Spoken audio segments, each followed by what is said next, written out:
What kills faster than a blade and spreads further than the plague? Words, not grand declarations or royal decrees. No, it's the small words, the whispered ones, the ones slipped between tankards and church pews, dropped like rot into the water of daily life. In the medieval world, gossip isn't pastime. It's poison. And you're the cupbearer. Hey guys, tonight, we're diving into something softer than armor and sharper than steel. A story about secrets, whispers, and the poor soul foolish enough to collect them. That soul is you. You're not a knight, not a priest, not even a particularly clean stable boy.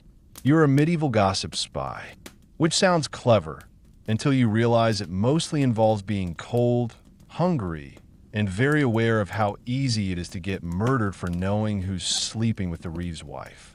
So before we disappear into the shadows together, take a moment to like the video and subscribe, but only if you genuinely enjoy what I do here. And let me know in the comments where you're listening from and what time it is for you. It's always strange and beautiful to see where stories like this land. Now, dim the lights, maybe pull your blanket tight, and try not to breathe too loudly. Someone might be listening. You don't grow up wanting to be a spy. No child clutches a lump of barley bread and says, "Someday I'll crouch behind a pig pen and learn state secrets for half a turnip." You arrive here slowly, the way mold creeps in a cheese. You're born in a one-room hovel with mud for floors, smoke in your lungs, and relatives who never learn to whisper. Your first memories are of shouting matches and midnight arguments, of silence that says more than words ever could. You learn quickly that in this world, whoever listens longest eats first and lives longest. By age 4, you can recognize the difference between drunk and dangerous by the way boots hit the threshold. By age 5, you've stopped speaking unless someone asks directly. And even then, your answers are small, bite-sized, never sharp enough to stick. You're learning the oldest survival tactic in human history: disappear without going anywhere. At first, you think everyone lives like this. That every child spends mornings watching whose sheep are grazing where and memorizing who passes bread to whom when they think no one's looking. You begin collecting secrets like others collect stones or feathers. Not because you mean to, but because no one bothers to stop talking around you.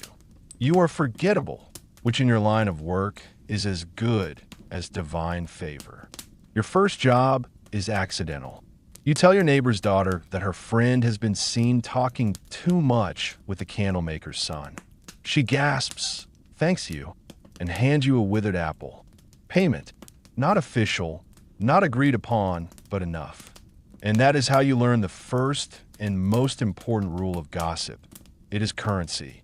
Not like gold, heavier, stickier, more dangerous to carry. By age 7, people start asking you questions directly. Innocent at first. Who skipped confession? Who kissed behind a grain silo? Who owes the tavern more than they say? You answer in whispers, in nods, in small truths wrapped in large silences. No one ever thanks you twice. They just return later, hungrier for more. You are no longer invisible. You are useful, which is worse, because being useful means people notice you. And being noticed means being remembered. And in a village where grudges age like wine and violence is just another form of argument, being remembered can get you killed. Especially when someone finds out you told the wrong story to the wrong person at the wrong moment. And now someone shed blood behind the tannery. You start to sleep lighter. You start to eat less. You start to carry a rock in your hand, just in case. And then the Reeves steward disappears. And someone, you never learn who, starts looking at you differently. Not openly. No one ever accuses a child of espionage. But you hear it in the pauses, in the sudden stops of conversation when you enter a room, in the way your own mother says your name like she's asking a question she's afraid of answering. By age 8, you've perfected the art of pretending not to be listening while never missing a word. You lean against barrels with the eyes of someone dreaming, but your ears twitch at every shift in tone. You hum to yourself to seem distracted, but your thoughts are already filing information into neat mental shelves. Who's angry with whom? Who's hiding money? Who's lying about where they were after dusk? You are not clever. You're cautious. You're not brave.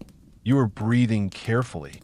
You have become, without meaning to, the most quietly dangerous person in a 10-mile radius. And yet no one sees it. No one ever does. Because you don't wear a hood. You don't have a dagger. You don't even have shoes that match. You're not dressed for intrigue. You look like someone who should be peeling turnips. You don't have allies. You don't have a code name. You don't even have a plan. What you have is worse, knowledge. And knowledge, especially in a place like this, is the first step toward being stabbed with a kitchen knife by someone who doesn't want their laundry aired. So what do? You keep listening, and you never, ever stop. Let's get something straight.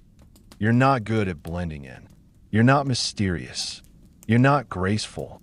You walk like your legs were stitched on by a drunk tailor. And the only thing quieter than your footsteps is a thunderstorm in a bell tower. And yet, somehow, you survive. Because in the medieval world, subtlety isn't about silence. It's about being forgettable. And you, mercifully, are very, very forgettable. You don't have a cloak. Cloaks are for noble sons pretending to be poets. You wear a tunic that smells like spoiled onions and a pair of trousers patched so many times they're more stitched than fabric. Your boots don't match. Your hair's never the same length 2 weeks in a row. And your face, your precious, unremarkable face, looks like a baker's failed attempt at shaping dough into something human-shaped. Invisibility, it turns out, isn't about darkness. It's about never being worth a second glance. You learn the hard way that hiding isn't about shadows. It's about posture. You don't lean against walls like a hero in a minstrel's tale. You hunch, slump, and shuffle. You walk like your joints hurt and your spirit gave up around the same time the crops did. People don't fear you. They pity you, which is perfect. No one interrogates a sad person. They just move away. By age 10, you've mastered the art of entering a room like furniture. You push doors slowly, you nod to the floor, and you mumble just enough to seem too dull for attention, but not so odd that you invite suspicion. You sit near heat, but not at the fire. You drink weak ale slowly with both hands. You never laugh. Not loudly. Not unless everyone else is already laughing and your absence would raise a question. You are there, but you are not. Present, but irrelevant. A coat hook with a pulse. And yet, the irony. To be a gossip spy, you must be seen, just not remembered. That's the tightrope. You need people to talk near you, not to you. You need to be inside the room, but outside the moment. So you perfect the 1,000-yard stare, the distracted hum, the slow nod that means nothing but implies everything. You become the human equivalent of background noise, the creak in the ceiling beams, the third cup on the table no one remembers pouring. Of course, there are mistakes. Early on, you're too quiet, too motionless, and the innkeeper asks if you've died. Another time, you answer a question that wasn't directed at you because you're too used to tracking every word and everyone stares. You laugh it off, lie about hearing voices, blame your father's head injury. People nod. That's normal. The barmaid brings you watered wine and pats your shoulder like you're a stray with half a brain. You drink it gratefully. Idiocy, you realize, is an excellent mask. You start carrying props. A splintered broom, a cracked wooden bowl, a bundle of herbs you don't know the names of. Things that make you look busy, harmless, vaguely employed. If you walk through a courtyard holding a bucket, people assume you're going somewhere important. No one stops to ask. They're too busy assuming someone else knows who you are. You become the body that slips past because no one dares admit they don't recognize you. But there's danger, too. One day, you lean too close to a doorway. A merchant's wife steps out mid-confession and sees your shadow. Her face goes pale. Your stomach goes cold. You're not fast, but you're practiced. A startled grunt, a trip, a spill of firewood. She sees a fool, not a spy. You bow, apologize, knock your own head with a log for extra flair. She hurries away. You smile only when she's out of sight. That was close. You start building routes through the village based on sound. Where the dogs bark less. Where doors creak loudest. Where gravel is packed tight and your boots won't crunch like dry bones. You know which floorboards in the tavern groan like dying men, which church pews are hollow, and how to breathe through your mouth when you pass the tanner's latrine. Your ears do the work. Your feet just follow. By age 11, you've blended so deeply that you no longer recognize your own walk. You've borrowed so many gestures, so many shrugs and stammers, that you forget which ones are yours. People ask your name, and you answer with whatever fits their tone. John, Will, Tomas. None of them yours. All of them true, in a way. You've become the sum of half-lies and bent postures. This is your camouflage. Not invisibility, but saturation. You are in every room, in every corner, in every memory. Faint, vague, impossible to trace. They think they've seen you before. They think you live by the baker. Or was it the farrier? Didn't you help carry the monk's chair last month? Or was that someone else? You let them wonder. Because once they wonder, they stop asking. And once they stop asking, you're safe. For now, let's kill the fantasy early. No one hires you in a smoky tavern with a map, a dagger, and a mysterious smile. There is no velvet pouch of coins. No coded letter sealed with wax and danger. No beautiful stranger leaning close to whisper treason into your ear. You don't get summoned by dukes. You get cornered by bakers, slapped by widows, and bribed with stale meat pies. Because gossip doesn't need gold. It needs you. And you, tragically, are available. It starts small. Always. A barmaid leans over with a refill and asks, "Did you hear if Reeve Osric's nephew really left town? Or was it something else?" You shrug. She slides a crust of cheese across the table. You say maybe. She says interesting. And just like that, you're paid, hired, and implicated, all before the tavern bell rings for curfew. You don't even know you're working at first. Information slips from your lips like breath. You repeat what you heard because you need someone to know that you know. It's how you prove to yourself you're real. That you're not just some worn-out shadow in a coat 2 sizes too big. But people are listening. They always are. And one day, they start asking for more. The midwife who always sits too close begins asking you about her sister's new husband. The miller's apprentice starts offering you warm bread if you tell him who the brewer's daughter is sneaking off to meet after Vespers. The priest never speaks to you directly. Of course not, but he leaves apples on the chapel steps, and later someone tells you the bishop's cousin has been corresponding with someone from the wrong side of the river. By age 12, you're being hired by everyone. Not officially, not openly, but the signs are there. A chicken left too close to your door. A coin wedged under a broken bench where you like to sit. A bottle of watered wine with no note, but the expectation clear as thunder. They don't say the words. They never do, but they look at you with that flicker of calculation that says, you know things. And I need to know them too. The pay is never good. The jobs are never safe.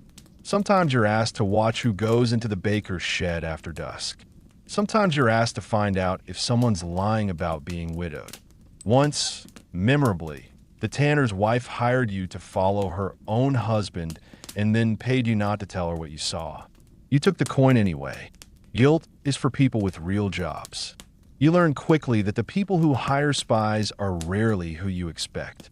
It's not the lords, they have knights. It's not the priests, they have confessions. No, it's the ones too poor for power and too smart to stay ignorant. It's the women who are tired of being lied to. The traders who suspect something off in their books. The stable boys who hear too much and need to know if they're the next to be accused of theft. Your clients, if you can call them that, never admit what they're doing. They talk in questions and sideways glances. Funny weather lately might mean someone's sneaking out at night. You see anything odd by the well last Wednesday, means the well's probably poisoned or a body was dumped there. You learn to read their eyes, their hands, their silences. You become fluent in implication. And then come the dangerous ones. The ones with clean nails and cold smiles. They don't offer bread. They offer favors, protection, safe passage, maybe even a name. They don't blink when they say, "Find out who's spreading stories about my household, and I'll make sure your face doesn't end up at the bottom of the river." You nod like it's normal, and suddenly you're spying for people who wear rings with seals and speak Latin in their sleep. It gets worse. One night, someone leaves a parchment under your cot. No name, no payment, just a list of places and times in one sentence. Watch the boy with the red sleeves. You do. You don't want to, but you do. Because someone knew where you sleep. Someone who didn't need to ask your price. You don't even know who you're working for anymore. And that's the most honest part of the job. You begin to realize that hiring a spy, especially one like you, isn't about needing the truth. It's about wanting a version of it, the story that suits them. You could tell 3 different people the same fact, and by dusk, it's 3 different stories with 3 very different consequences. You become a vector, a filter, a delivery system for curated reality. And you know what the worst part is? You're getting good at it. You learn quickly that information doesn't live in libraries. It lives in kitchens, behind doors, and most dangerously of all, under windows. In the medieval world, windows aren't made of glass. They're slits, gaps in the wall where wind and secrets drift in and out like smoke. If you want to hear the truth, you stand near windows. Not too close, never too close, but close enough that the breeze carries voices to your ear before it carries your scent to theirs. You start to memorize the good ones. The high window in the Reeves Hall, good for arguments between clerks. The cracked shutters above the brewer's bedroom, surprisingly useful. The buttery at the Abbey, a gold mine, especially on Wednesdays when the monks forget to whisper after the 3rd cup of spiced wine. You learn where voices fall, where footsteps echo, and which walls are so thin they might as well be parchment. But one day, inevitably, you pick the wrong window. It starts like every other evening. You slip behind the cooper's shop just after Vespers, trailing a housemaid who's been giggling too much lately and pretending she doesn't know what perfume is.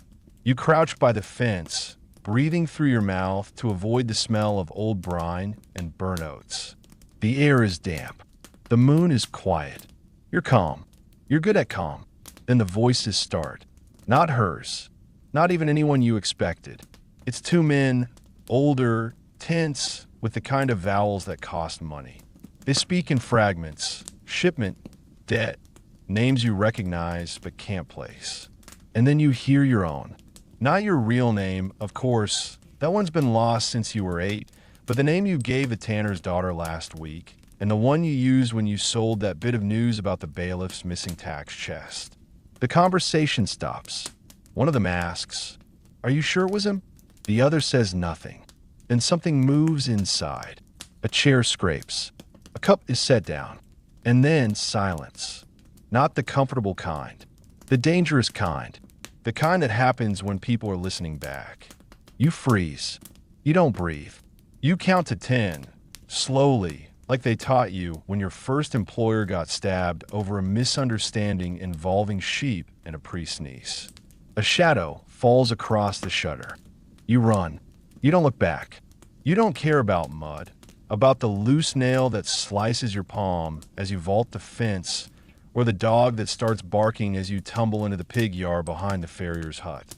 You run until your lungs feel like they're full of knives, and then you keep running because the fear is louder than your heartbeat and heavier than your breath. You don't sleep that night. You sit in the hayloft above the grain store, counting every rat that scurries past and wondering if they saw your face, if they recognized your voice, if you'll wake up with a knife in your ribs or just vanish quietly like so many others who asked the wrong question too close to the wrong window. The lesson is burned in now, deeper than any scar. It's not enough to listen. You have to choose who's worth hearing. And more importantly, who shouldn't know that you heard them. Because in this job, you only need to make one mistake. And windows are where mistakes love to live. Information is currency. But unlike coins, secrets don't jingle. They bleed. Every time you trade one, something bruises a friendship, a reputation, a rib. Because in your world, gossip is war by other means. And the battlefield is the village square, the alehouse corner, and yes, the privy behind the chapel where you once overheard the reeve crying into his cloak. You learn early that not all secrets are created equal. There are soft secrets, the kind that ripple like water. Who's sleeping with whom? Who drinks too much? Who was born a bit too early after a wedding? And then there are the iron secrets. The ones that can break a house if you whisper them in the wrong ear. Theft, debt, treason. Things that people would kill to keep buried and often do. And somehow, you've made yourself the graveyard for both. But holding secrets isn't the job. Trading them is. Quietly, carefully, and with enough cunning to make sure that when things go wrong, and they always go wrong, you're standing outside the blast radius holding a completely innocent potato. The first rule of trading secrets: never give away what you haven't priced. Even if it's juicy. Especially if it's juicy. If someone asks you what you know about the mayor's new steward, you don't answer. You tilt your head. You chew on something that isn't there. You say, well, it's not nothing, and let the silence do the rest. Because the silence, the carefully cultivated, throat-twitching silence, is worth more than the words. It makes people lean in, and when they lean in, they offer things. A crust, a coin, a name they shouldn't say. You learn to let them talk first. Every word they give you is a shield you can hold if the secret turns rotten. But there's danger in the trade. Always. One time, just mention that the grain taxes might not be adding up. You don't say who. You don't say when. But the next day, the mill burns down and the steward's son rides out and doesn't return. You feel the hairs rise on your neck. That wasn't supposed to happen. You told the tailor's wife in passing. Over stew. Was it her? Was it the stew? Doesn't matter. Your name is now a shadow in a rumor. And in this game, once your name becomes the subject instead of the source, you're in mortal danger. So you adapt. You start trading through others. You pass a word to the smith's apprentice who passes it to the tavern girl who accidentally tells the visiting scribe who's just loose enough with his ale to spread it like wildfire. You become a ghost in your own stories. A whisper with no traceable throat. You invent fake names. The Gray Brother. The Chimney Fox. That guy who smells like salt. It doesn't matter if they're absurd. Absurd is useful. Absurd keeps them from suspecting the kid with straw in his sleeves and a limp that disappears when no one's looking. But there's a deeper rule, one you learn too late. Never trade a secret someone didn't give you. You find it out the hard way. Someone tells you something in confidence. Really in confidence. Eyes lowered, voice cracked, hands shaking. Something painful, something awful. And like a fool, you pass it along, thinking you've edited it enough, diluted it. But gossip is blood. It stains. And within 2 days, that person vanishes from the village. You don't sleep that week. Not because of guilt, because of fear. Because the person who hired you to tell it is smiling too much now. Because the empty space where the secret once lived is now a hole in your stomach. You tell yourself you won't do it again, but you will. You have to. It's the job. You start marking your secrets by risk. You give them names. pebbles for soft truths, nails for hard ones, knives for the kind that kill. Your pockets are full of knives. The trick is knowing which ones to hand over and which ones to swallow. Because in this village, gossip is a weapon. And you, God's help you, have made yourself the merchant. There is no job title for what you do. Not officially. No parish ledger lists inform it. No guild hall hangs a banner for professional whisper catcher. And no mother looks at her child and says, "Someday, I hope you grow up to lurk near windows and sell other people's shame for soup." But in your quietest moments, if such a thing still exists, you know the truth. You are a spy. Not for kings, not for nations, for yourself, and for whoever pays in coin, bread, or mercy. But being a spy in a medieval village is like being the only dry twig in a bonfire. You might not burn first, but you will burn. And what decides the order of kindling? Timing. Everything, survival, suspicion, salvation, it all lives and dies in the space between moments. You survive not because you're careful, but because you're quicker than the blade. Not faster with your feet, no, with your judgment. You live because you knew, somehow, to turn down that job, to lie about that secret, to leave 2 minutes before the stable door slammed and someone screamed. Timing is your god.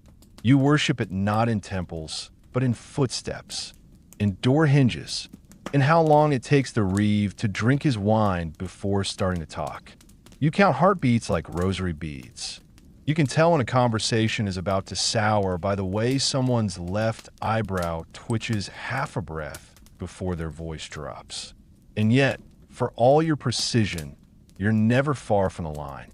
The death line. The invisible edge between knowing something and knowing too much. Between listening and being seen. Between whispering and being named. You know what the corpse of a spy looks like? Not dramatic. Not dangling from the battlements with a sign reading, "Here lies the tongue too loose." No, it's quieter than that. You find them slumped behind the granary, face down in the mud, no one stopping to look. Just another drunk, just another thief, just another reminder that in this village, people die with stories stuck in their throat like bones in stew. Sometimes you come close, too close. One night, you're following a clerk. Not important, not noble, just nervous. Nervous enough to make you curious. You watch him slip from a scriptorium after sundown, cloak too clean for errands. You follow, quiet as a breath, sticking to shadows like they owe you rent. He walks to the back of the baker's house, knocks once, twice, once again. A pattern. A door opens. You hear voices, low-clipped, trained. Not like farmers, not like gossips. Like soldiers without uniforms. The clerk hands something over. Paper. You catch one word. Shipment. You should leave. But you wait. 1 second too long. Something creaks. A floorboard? A hinge? Your own shoe against gravel? One of the voices stops. Another sharpens. You hear the pause. That dreaded, deathly pause. And then a voice says, calm as a falling axe, "Did anyone follow you?" You run. You don't remember starting to run. Your body just obeys something older than thought. The pure instinct that lives in mice and liars. You sprint through alleyways that no longer look familiar. You crawl beneath fences. You dive through a pigsty and smear yourself in rot so the dogs lose the trail. You sleep that night in a hollow behind the tannery, face pressed into earth, ribs aching, breath shallow. And you promise, again, never to wait that long, never to tempt the timing gods again. But you do, because the job demands it. Because the difference between a spy and a corpse isn't just timing, it's timing twice. You have to know when to arrive, and more importantly, when to disappear.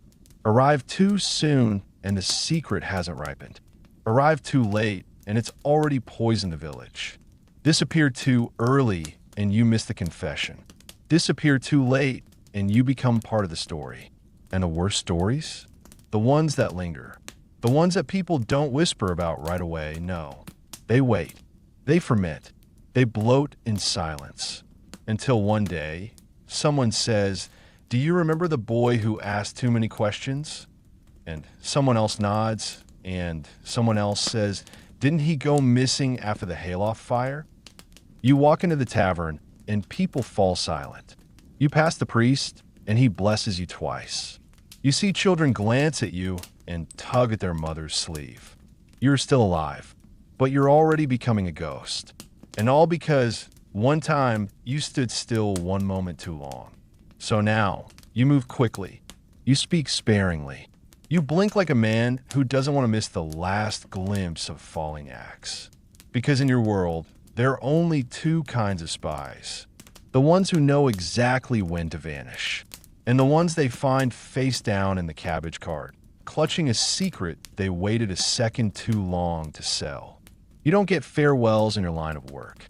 There's no goodbye feast, no pat on the back, no bittersweet wave from a friend as you disappear into the mist.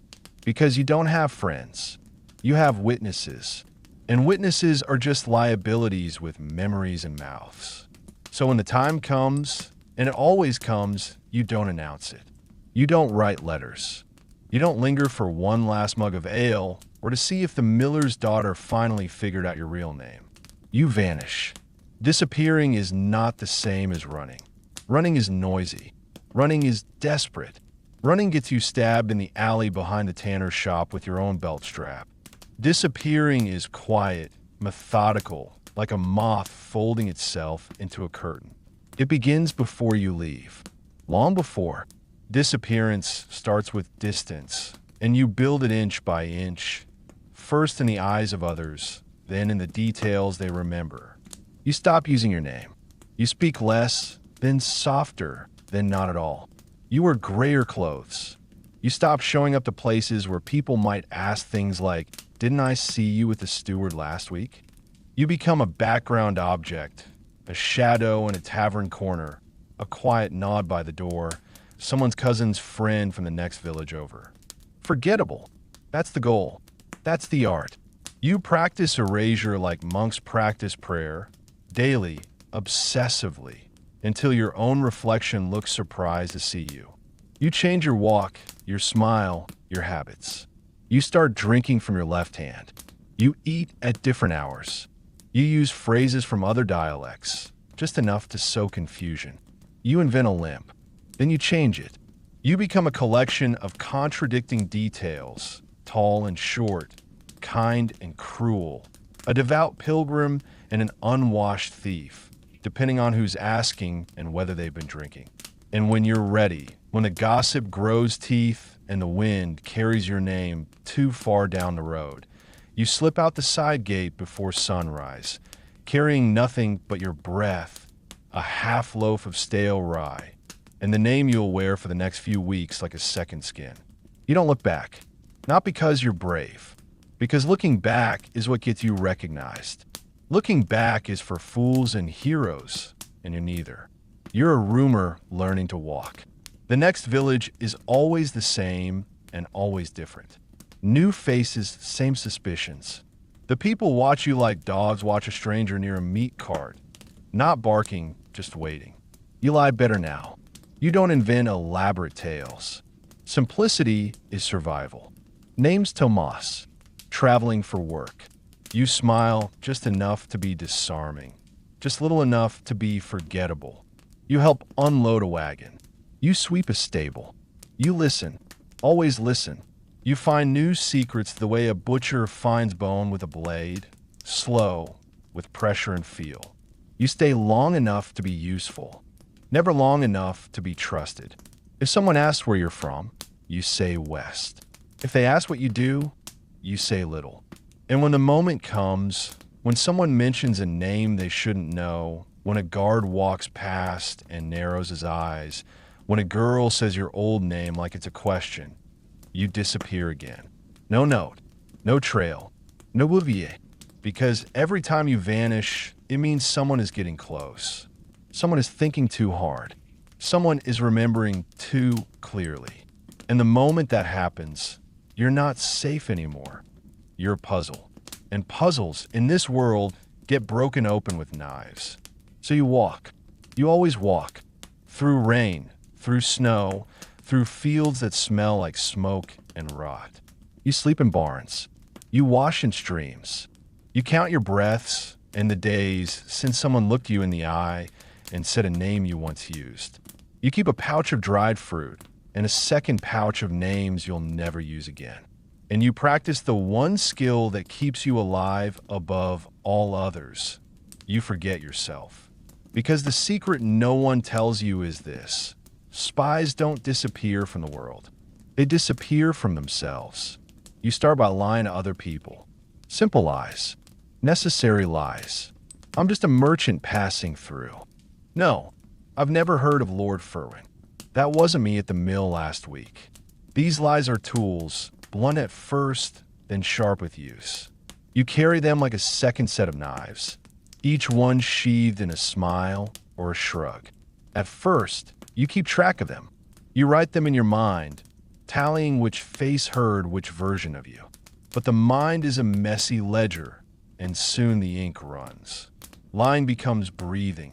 Breathing becomes a pattern. And then, somewhere along the winding track of careful deception, you make the one mistake no spy is supposed to make. You start to believe yourself. Not all at once, just a little here and there. You say you're a tinker's son so often, you remember a workshop that never existed. You mention your cousin in the South, and when someone asks their name, you give it without thinking. A name you made up 4 months ago over burnt barley and cheap ale, but now it feels real. Real enough to mourn. Real enough to defend. You tell someone you're a God-fearing man, and the next night you find yourself kneeling by instinct, whispering a prayer to saints you haven't thought about since childhood. That's how it starts. The lies wrap around your spine like ivy, creeping, tightening.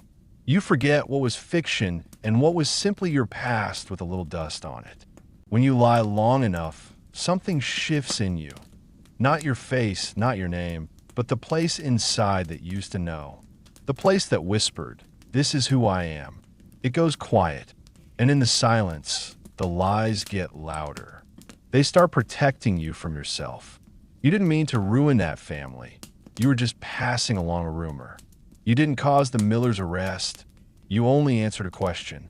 You didn't betray the apothecary. You just told the wrong person at the wrong time. You didn't mean for anyone to die. The lie that saves you the most is the one that says you didn't have a choice. That one is warm. That one is soft. That one lets you sleep.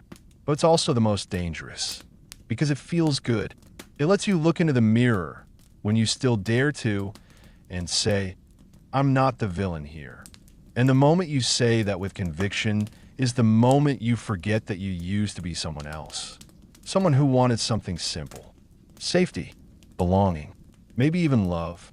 That person isn't gone. Not quite, but they're muffled, buried under layers of persona, accent, cover story, and survival instinct. And if you let the lie sit too long, it hardens. Becomes you. One day, a child in the street drops something. A wooden charm, a copper coin, a crumpled note. You bend to pick it up, and they look at you, eyes wide, and say, "Thank you, sir." And for a moment, you believe them. You believe you're kind. You believe you're normal. You believe this is the life you were born to live. That's when it hits you. The most dangerous thing about lying isn't being caught. It's forgetting you were lying in the first place. Because once that happens, you stop running. You stop checking corners. You stop watching your own tongue like a blade. And the moment you relax, the moment you let your spine slacken and your voice settle, someone else starts asking questions. Someone who remembers that your cousin had a different name last month. That your accent was different when you were drunk. That you said you hated onions, but last night you ate 3. And then it's too late. Because lies don't fade. They curdle. They rot in the corners where truth used to live. And the more you believe them, the less warning you'll feel when the floor gives way beneath you. So you remind yourself. You keep little truths in your pocket like lucky stones. The name of your first real friend, the shape of your father's hands, the way the river sounded before the bridge was built. You never speak them aloud. You never share them. They're your anchor, the rope back to the self you once were, in case the tide ever turns. Because in your world, the only difference between a ghost and a liar is that ghosts know they're dead. You thought you could control it. That was your first mistake. Gossip, after all, is just words, breath wrapped in story, slipping between mouths like wine at a wake. It feels harmless at first, even playful. A nudge here, a raised eyebrow there, a murmured, "Did you hear?" in the candlelit hush of a tavern corner. You think you're the master of it, the handler of secrets, the unseen hand that stirs the pot and never lets it boil over. But gossip isn't a tool. It's a beast. And the longer you feed it, the more it learns your scent. At first, it obeys. You whisper something trivial, a nobleman's bastard son, a merchant's missing ledger, a monk seen kissing someone who most certainly wasn't Christ. You do it to see what happens, to trace how fast it travels, how many ears it needs to reach the gates. And it works. People talk. People need to talk. They want the poison, even as they pretend to hate the taste. You start to feel powerful, feared, needed, not for your name. You haven't used a real one in years, but for what you know. But then the gossip grows teeth. It starts to move without you. It mutates. That nobleman's bastard becomes a changeling with demon eyes. The merchant's missing ledger turns into a full conspiracy with coin forgeries and bribes that never existed. The monk? Oh, he's now leading a secret heretical sect with goat blood and midnight chants. None of it is true. Not quite. But it's close enough to stick. Close enough that when the villagers light their torches, they don't ask where the firewood came from. They just burn. And you watch it happen. At first with amusement, then concern, then fear. Because somewhere in the telling, your name got attached. Not directly, not openly, but someone says, "It was that quiet one, the one who always listens more than he speaks." Someone else nods. He was the last one to talk to the steward before the Reeves' sun vanished. And just like that, you become the story. Gossip is a weapon, yes, but it's a boomerang and you're not wearing armor. The worst part, you don't even get to defend yourself. You built your reputation out of smoke and borrowed names. You have no past to appeal to, no true friends to vouch for you, no real version of yourself to say, "That's not who I am." Because who you are has always been who they believe you to be.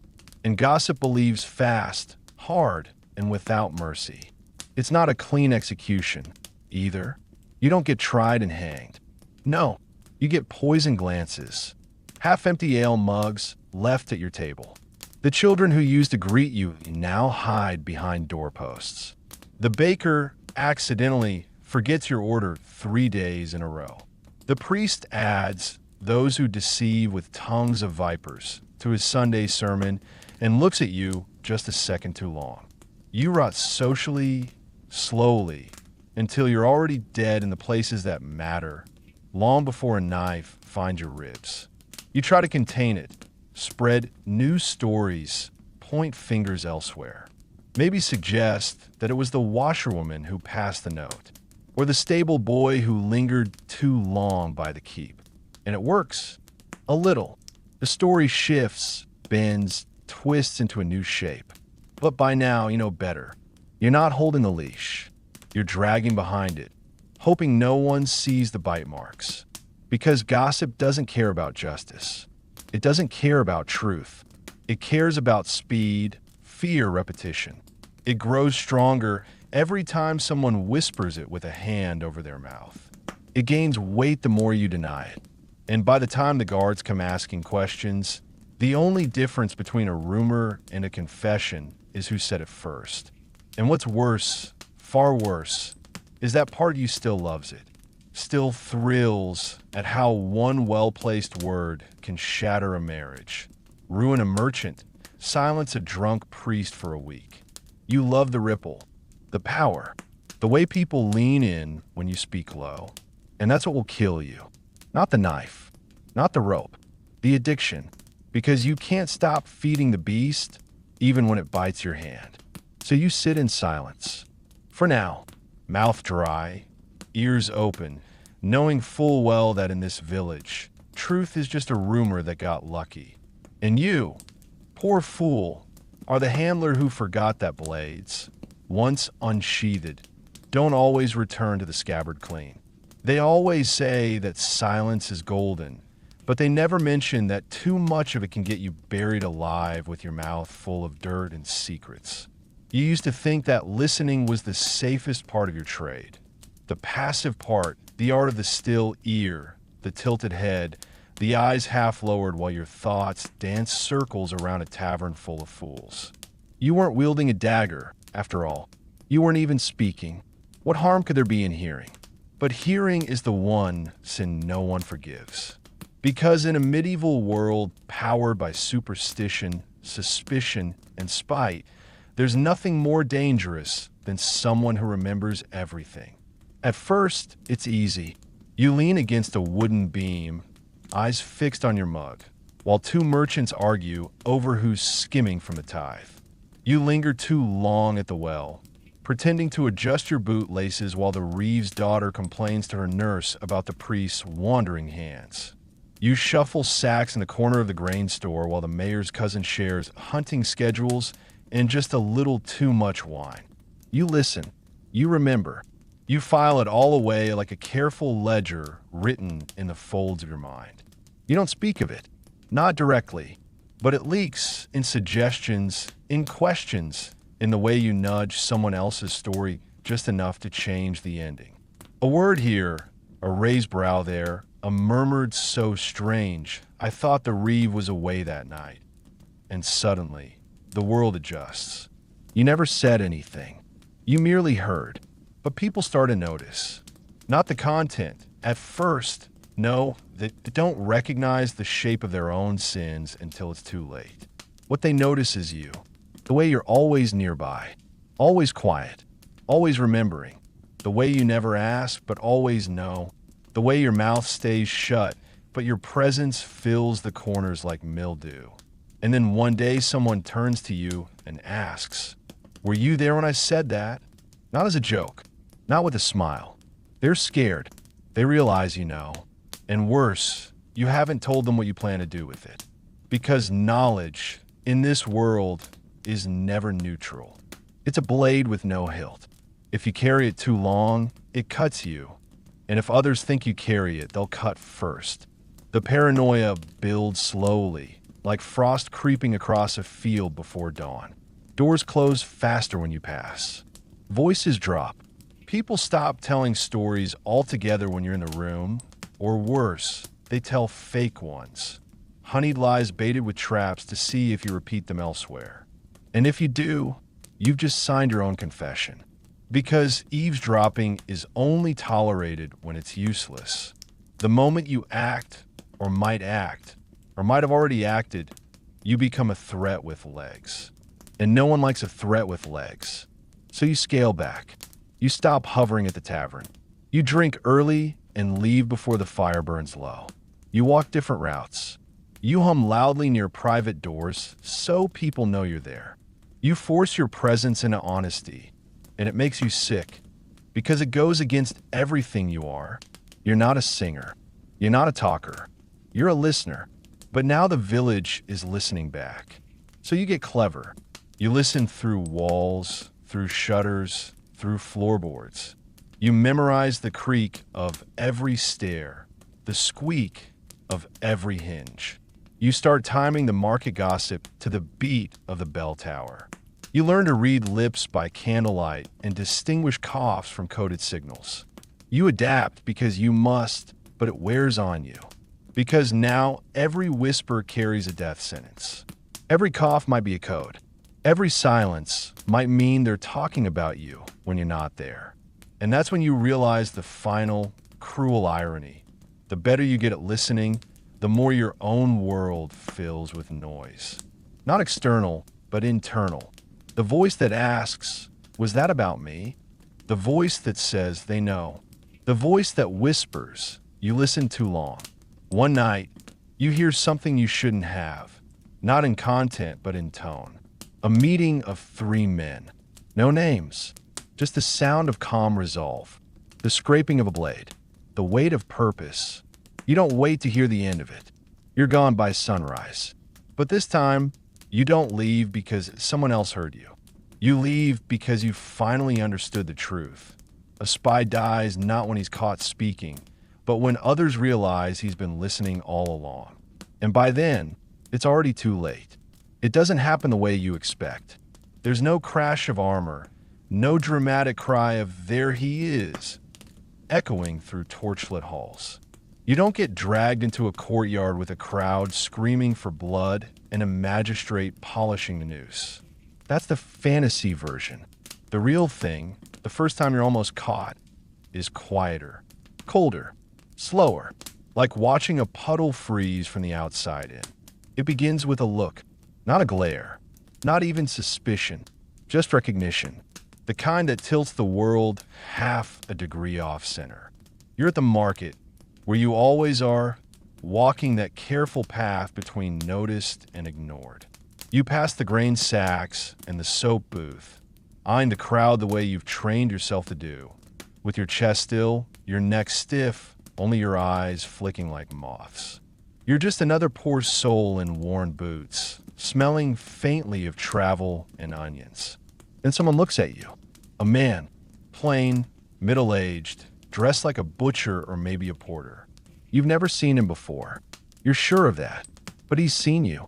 Not recently. Not yesterday. No, this is older. His eyes go wide for a heartbeat. Not an alarm, but in memory. Like someone hearing a familiar song in a strange key. He knows you from somewhere. Not your current name. Not this version of your face. But he knows your posture. Your silence. Your mistake. Your blood goes cold. You don't run. That would be stupid. You shift your weight, murmur something about needing thread, turn down a new alley. Your heart's kicking the inside of your ribs like a trapped mule, but your pace is even. Count the steps. Don't look back. Right turn by the dye booth. Left near the shrine. Step over the dog. Breathe. Breathe like someone who isn't about to die. You make it to your safe house, a glorified attic above an abandoned bakery that smells like old smoke and rat droppings. You check the latch thrice, bolt the door, then you wait. Nothing happens that day. But the next morning, the baker 2 streets over gives you your bread for free. Doesn't meet your eye. Says something about luck. The washerwoman who flirts with everyone ignores you completely. And a boy runs past you in the square and calls you the wrong name. Not the name you're using now. The name from 3 towns ago. You don't sleep that night. You begin to vanish in pieces. First, your routes change. You avoid the chapel steps, the South Road, the tavern where the steward's cousin drinks. Then you stop using the name you gave the tailor. Then you burn the letter you've been carrying in your boot. The one with 3 too many truths. You listen at walls, but the walls are quiet now. Too quiet. The village is holding its breath. And that's what happens. The knock. It's not the guard captain. Not the reeve. Just a woman. Cloaked. Calm. She smiles. Says she's lost. Asks for someone who doesn't exist. She looks behind you, into your room, and says, "Nice place for a watcher." That's it. Then she walks away. You don't pack. You don't eat. You run. You run like your soul is leaking from your heels. You abandon your tools, your contacts, your aliases. You run with your hood pulled low and your mind screaming half-finished prayers. And even as you leave, you know you didn't escape. You postponed, because being caught doesn't always mean shackles. Sometimes it means someone saw the real you, even just for a second. And that's enough. Enough to unravel everything. It never comes from the stranger. Never from the toothless drunk you brushed shoulders with in a tavern. Nor from the cloaked traveler who asked too many questions at the market. Those people are noise. Background. Obvious threats you clock from 50 paces cataloged, and discarded before the first syllable leaves their mouth. No, betrayal doesn't arrive with a hiss or a dagger drawn in moonlight. It comes with a smile, a touch on the arm, a name spoken just a little too correctly. It comes from someone who knows the name underneath. You meet them again, the one you trusted. Not much, not openly. Just enough. Just enough to share a meal. A secret. A night where the silence between you felt less like calculation and more like something close to warmth. Maybe it was the stable hand who helped you smuggle a letter to the monastery. Maybe the midwife who let you sleep in her loft during the flood. Maybe the boy who ran your messages, always whistling, always quick. You never thought of them as safe, but you didn't think of them as dangerous either. That's the mistake, because spies don't die from enemies. They die from people who think they're doing the right thing, from the ones who just wanted to help, who weren't sure but had to tell someone, who thought maybe it wasn't true but couldn't risk it. That's the rot in the center of your trade. You spend your life burying your name, your past, your intent, but all it takes is one voice, warm with concern, to dig it up. And the worst part, they always look sorry when they do it. You see it in their face, that tension behind the eyes, that moment when they hesitate before speaking to the guards, the way their shoulders hunch when the soldiers pass your door, as if the betrayal hurts them more than it will hurt you, as if their guilt could be stitched into the noose. They never think it will lead to your death. That's the lie they tell themselves to sleep. He'll be fine. He always finds a way. I had to say something. I was scared. You want to hate them, but you don't, because you understand. You made them scared. That was your work, to be the silent shadow in the village's edge, the one who listened too well, who never told the whole truth, who asked questions with eyes instead of words. You were always the unspoken thread, the whisper that might know too much. And in a world built on fragile order and louder lies, someone like you is a liability, a mirror held up too long. So they break it, before it reflects something they can't deny. The betrayal isn't loud. It's not even quick. It unfolds like mold under bread, slow, subtle, but inevitable. First, your name changes in whispers. Then someone remembers your handwriting. Then a story resurfaces that no one should know. And then the soldiers come, not because they suspect you, but because someone trusted someone else. And that someone else mentioned you. You leave, again. You change your cloak. Burn the last note. Change the slant of your gait. You survive, but you don't forget. Because the knife that almost killed you wasn't iron. It was familiarity. It wore a friend's hand. And it waved when it passed. It happened slowly, like a candle guttering down. Not with a hiss, but with a whisper, a sag, a quiet collapse of flame into wax. You don't notice it at first. Why would you? Forgetting is part of the job. Names are lies. Histories are fog.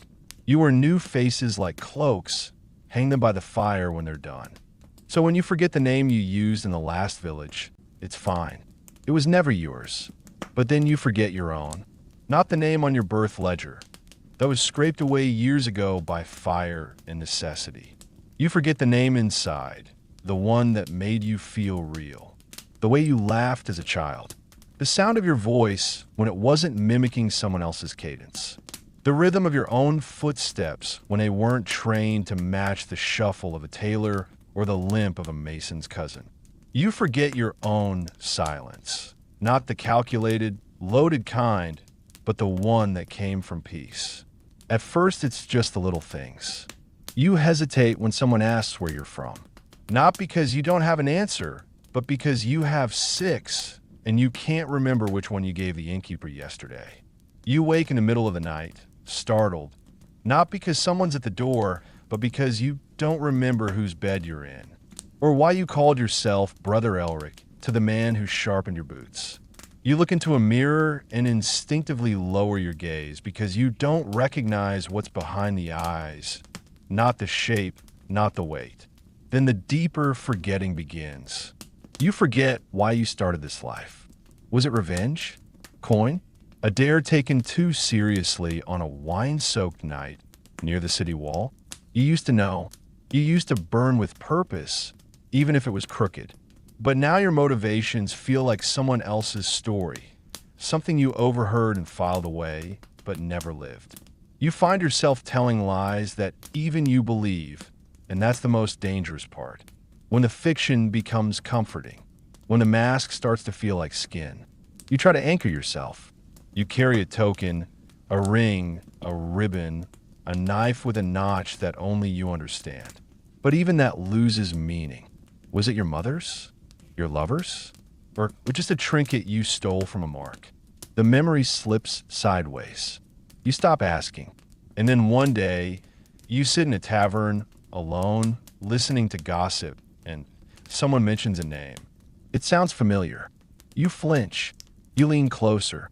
You wait for more details. It's a spy, they say. A man who vanished from 3 towns. Who whispered in the ears of both rebels and reeves. A liar. A shadow. A ghost. They don't describe you, but you feel the chill anyway. Because deep down, you know that they're talking about a man who used to be you. And now you don't even know if he still exists. Most rumors pass through you like wind. You collect them, weigh them, sort them into categories. Lies, truths, exaggerations, dangerous half-truths wrapped in sentiment. It's your profession, your ritual, your defense. You know how to handle stories, other people's, never your own. But every so often, one comes along that you can't fold, file, or forget. Not because it's louder, not because it's urgent, but because it looks at you. It starts like any other whisper. A drunk at the edge of the square says it first. Something about a betrayal, a child taken, a nobleman's mistress who vanished in the night. You don't react, not outwardly. You nod, let the words glide over you like fog. But your fingers tighten slightly around the tankard, because something about it is wrong. Not the details. Those are vague, shifting, half-imagined. What's wrong is that you know this story. You don't remember how. You hear it again 2 nights later, told differently. This time it's a servant girl outside the bathhouse, murmuring the tale to a friend. A spy who fell in love with the wrong person. A coded letter intercepted. A fire in the chapel. You feel the chill crawl along your ribs because now you're sure this isn't just familiar. It's yours. Or it was. But like everything in your world, the truth has been twisted, doubled back, retold until it no longer is fingerprints. You try to untangle it, piece by piece, chasing the origins like a man, trying to trace the path of smoke back to the spark. You remember a name, a real one, one you haven't thought of in years.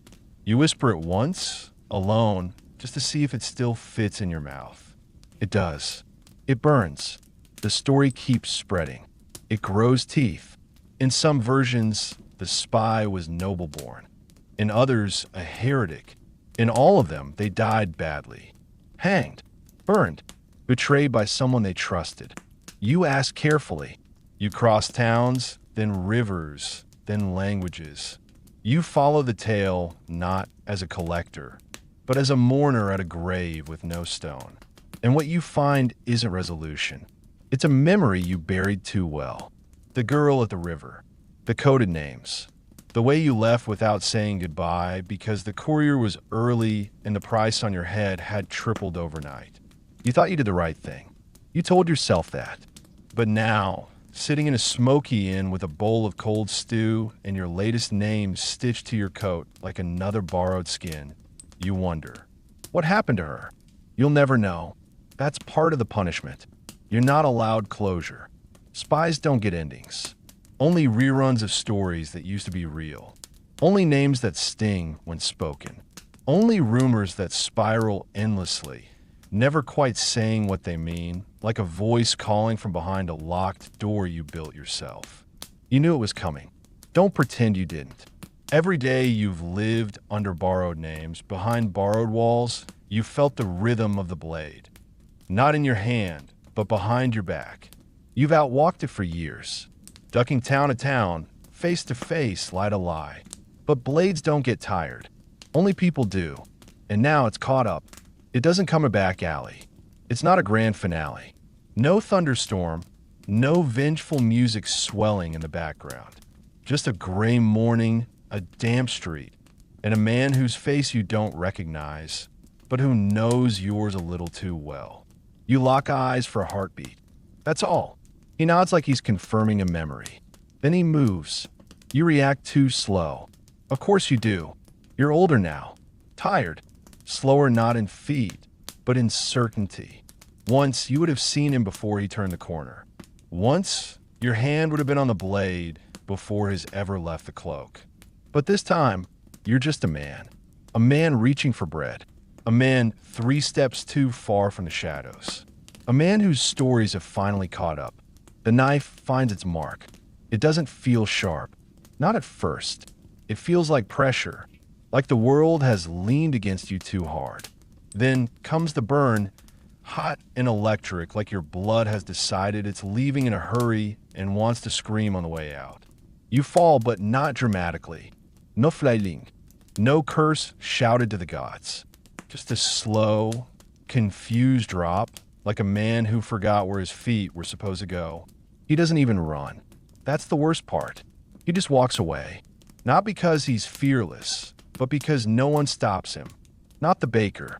Not the widow with the dog. Not even the child with the painted toy sword who sees you fall and doesn't cry out. They all know what this is.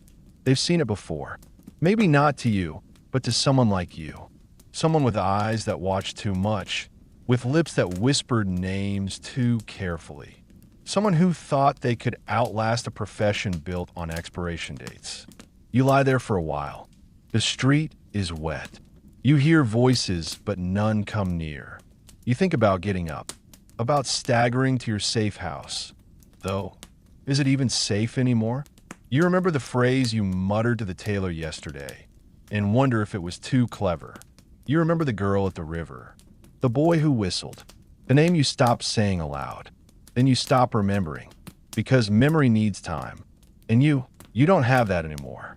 They find your body hours later, not because someone missed you, but because a stable hand tripped over your boot. They drag you to the side, check your pockets, mutter something about spies and what a shame it is, really. Another nameless man in a city with too many secrets. Another whisper gone silent. And somewhere, the last person who knew your real name forgets how to pronounce it.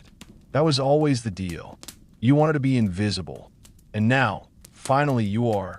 So, if you ever find yourself thinking you'd thrive in medieval espionage, whispering through tavern doors and vanishing behind veils of secrecy, think again. It wasn't glory. It wasn't clever. It was quiet, tiring, lonely, and in the end, absolutely no one remembered your name.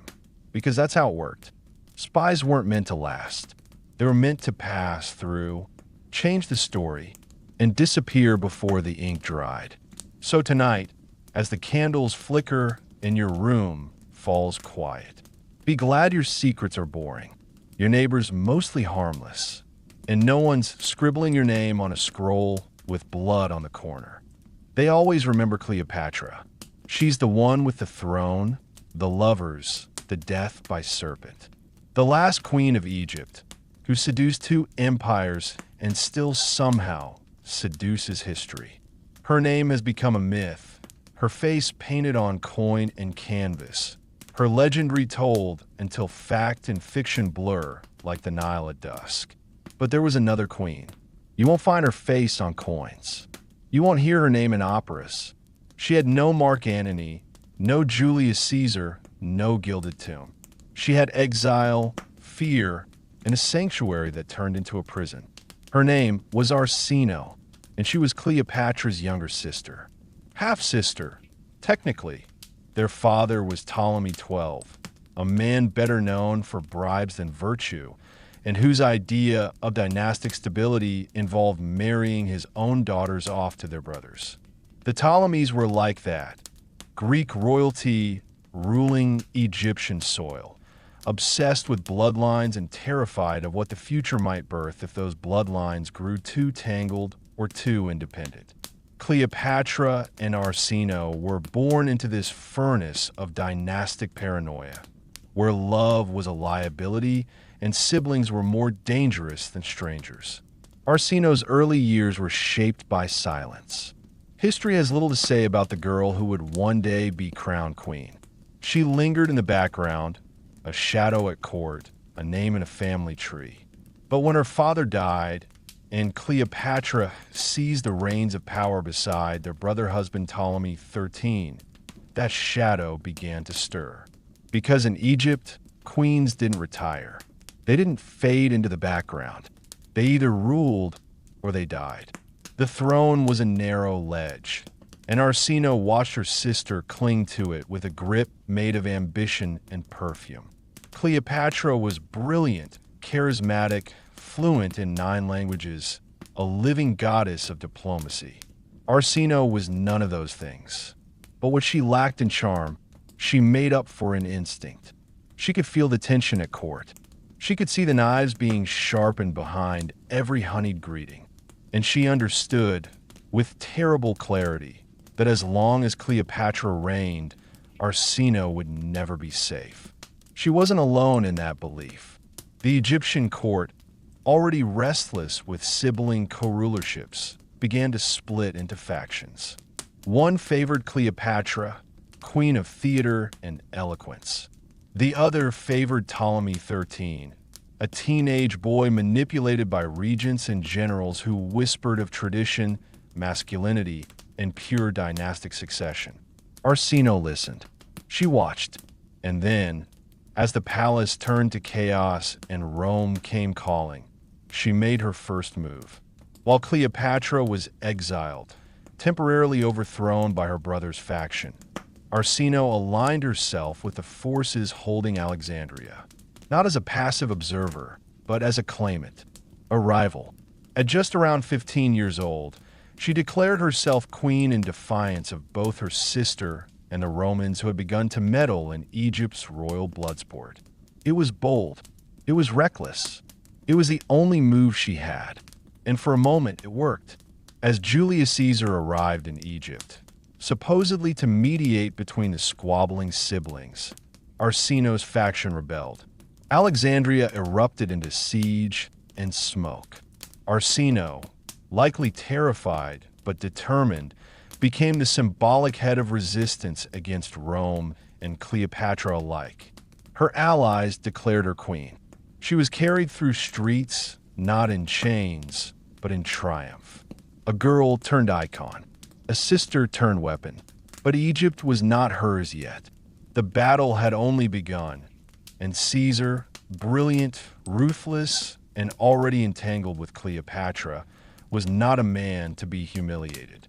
Not twice. It was the year 48 before the Common Era, and Alexandria, Egypt's jewel of marble and flame, was under siege. Not from foreign legions, not from Persians or pirates, but from itself. The harbor stank of smoke and salt. The royal library burned with more than scrolls, and the waters of the Nile turned red not with ritual, but with blood. At the center of it all stood a teenage girl with a crown too large for her head and a court too dangerous for her heart. Arsinoe, no longer just a name in Cleopatra's shadow, had been declared queen by Egyptian nationalists and military commanders desperate for legitimacy.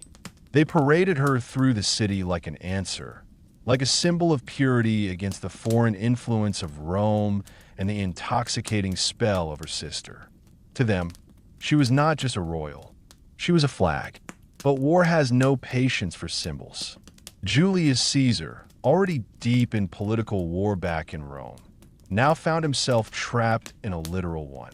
He had come to Egypt expecting a diplomatic resolution, perhaps a brief campaign, certainly an alliance through Cleopatra. What he found instead was civil war, two siblings at each other's throats, and an entire city ready to collapse on his small, elite force. Arsinoe's army, led by Ganymedes, her her eunuch tutor and military advisor, proved shockingly effective. They cut off Caesar's water supply, turned the harbor against him, and nearly drove his forces into the sea. For weeks, the Romans were hemmed in at the royal quarter, surrounded by fire and fury. Arsinoe, barely more than a girl, became the face of resistance. Her name was chanted in the streets. Her image carried through temple smoke, and Ganymedes sent taunting letters to Caesar himself, demanding retreat.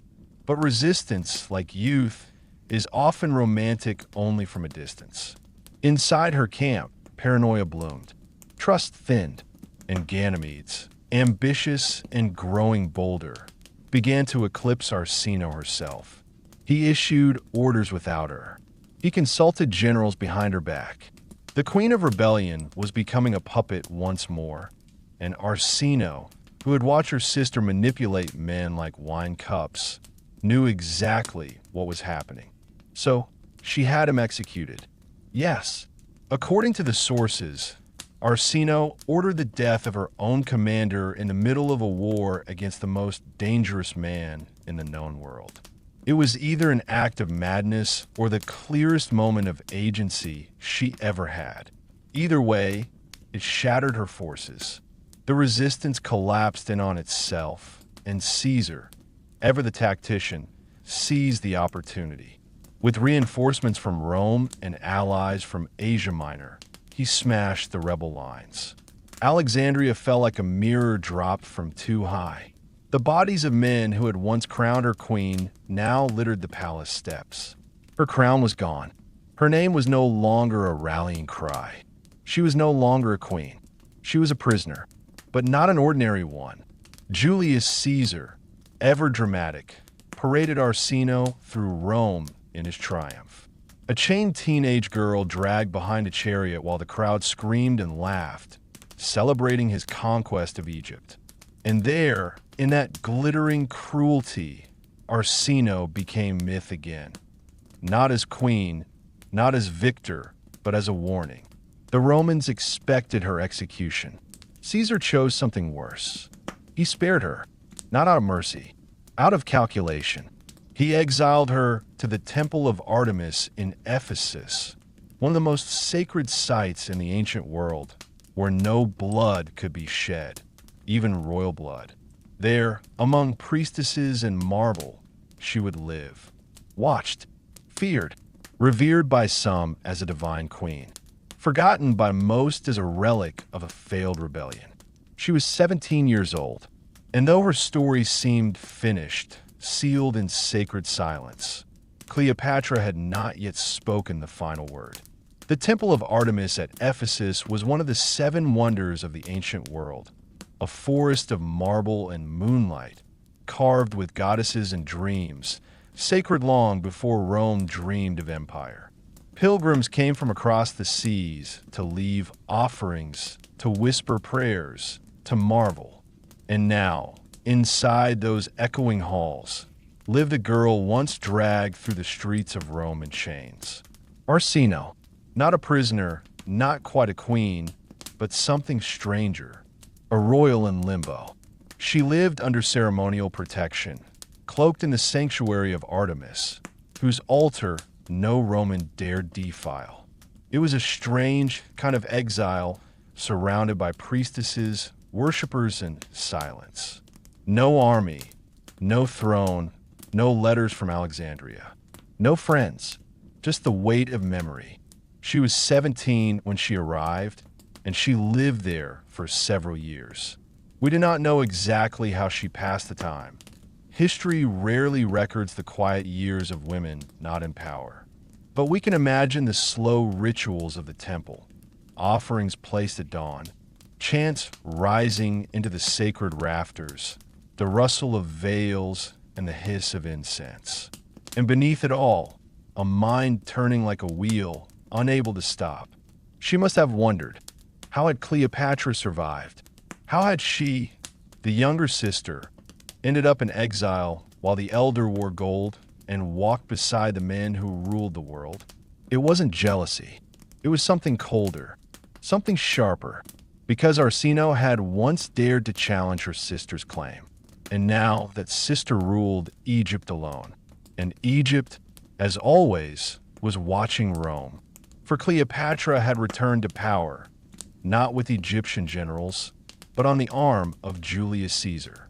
After his assassination, she would find another, Mark Antony, Rome's golden lion, hero of the East, and a man just reckless enough to fall for a woman made of perfume and prophecy. Their affair was not a whisper. It was a proclamation. Cleopatra styled herself as Isis reborn. Antony gave her children, ships, and war. But in the back of her mind, always was Arsinoe. A living sister was a dangerous thing. A royal sister doubly so. And one who had once dared to wear the crown? That was a threat Cleopatra could not ignore. Even from across the sea, even behind marble walls. By now, Cleopatra had become more than queen. She was legend. And legends do not tolerate shadows. So when Antony and Cleopatra visited Ephesus during their Eastern campaign, the wheels turned. They stayed in the city. They likely visited the temple. They may have looked up at the same pillars that surrounded Arsinoe's exile. And it was then, in the hush of diplomacy and the theater of empire, that Cleopatra made the final move. She demanded Arsinoe's execution. It was a violation of everything sacred. The Temple of Artemis was a place of asylum. No blood was to be shed within its bounds. The sanctuary protected even murderers, even kings in disgrace. But Cleopatra did not care. She did not believe in sanctuaries. She believed in power. And Mark Antony, intoxicated with ambition and empire, and perhaps with Cleopatra herself more than either, agreed. The order was signed. The sanctuary was breached. Roman soldiers entered the temple grounds, past the statues and sacred torches, down marble steps, and through archways never meant for violence. There was no war cry, no battle. Only one life, one girl, pulled from the shadow of divinity into the grasp of politics. Arsinoe, once queen, once chained in a Roman triumph, once crowned by rebellion and spared by Caesar, was executed on temple ground. No one wrote down her last words. No poets carved her face into elegy. She died not as a heroine or a villain, but as an inconvenience, a loose end in a narrative Cleopatra needed to control. The blood that soaked the altar that day wasn't just sacrilege. It was punctuation, the final, silent period at the end of a sentence that began with two sisters and ended with only one. The high priestesses protested, of course. The people of Ephesus were horrified. Violating the temple was like striking the gods themselves. But what could they do? Antony was Rome, and Cleopatra was Egypt. And Arsinoe was memory. And memory is fragile when no one is left to protect it. She was barely in her 20s, and yet her story echoes still, not in triumphs or temples, but in the spaces between sisterhood and rivalry, between sanctuary and power, between myth and mercy. Arsinoe was not the queen history remembers, but she was the queen it almost forgot. The girl who once stood up to Caesar and Cleopatra and lived long enough for both to fear her. They never built her tomb. There were no pyramids, no gilded sarcophagi, no parades of priests chanting her name into the afterlife. Arsinoe died at the edge of the world, not geographically, but spiritually. She died in the shadow of her sister's myth, a name unspoken in the triumphal scrolls of Rome and uncarved in the records of dynasties. But history has a strange way of listening, especially to echoes. Centuries later, in the ancient city of Ephesus, archaeologists uncovered a circular burial chamber near the ruins of the Temple of Artemis. Inside, the bones of a young woman, about 15 to 20 years old, buried with modest ceremony but clear reverence. The tomb was unlike most, not Roman, not native Anatolian, and it bore the faintest traces of Egyptian style. No inscription survive, no definitive name, but some scholars carefully, tentatively, whispered the possibility. Could this be her? Could these bones belong to Orsino? We will never be certain. Science, for all its brilliance, cannot reconstruct a soul. But the very fact that someone asked the question, that her story was traced, exhumed, reconsidered, is perhaps a kind of resurrection. She may have been killed in silence, but she did not vanish. Because Orsino represents something larger than her life. She is a monument not to victory, but to resistance, to the ones who lost and mattered anyway, to the girls whose crowns were stolen and whose names were erased, to the forgotten sisters in the stories of gods and generals. Cleopatra's legend endured in marble and myth. Orsino's legacy endured in questions. How do you survive a sister who rules the world? How do you live knowing history only wants one heroine? And what does it cost to be the other one? Her death was political, but her memory, however fragile, however flickering, is personal. She speaks not from thrones or temples, but from that sacred, quiet place where power meets conscience, and where a girl in exile once watched the sea and dared to remember who she had been.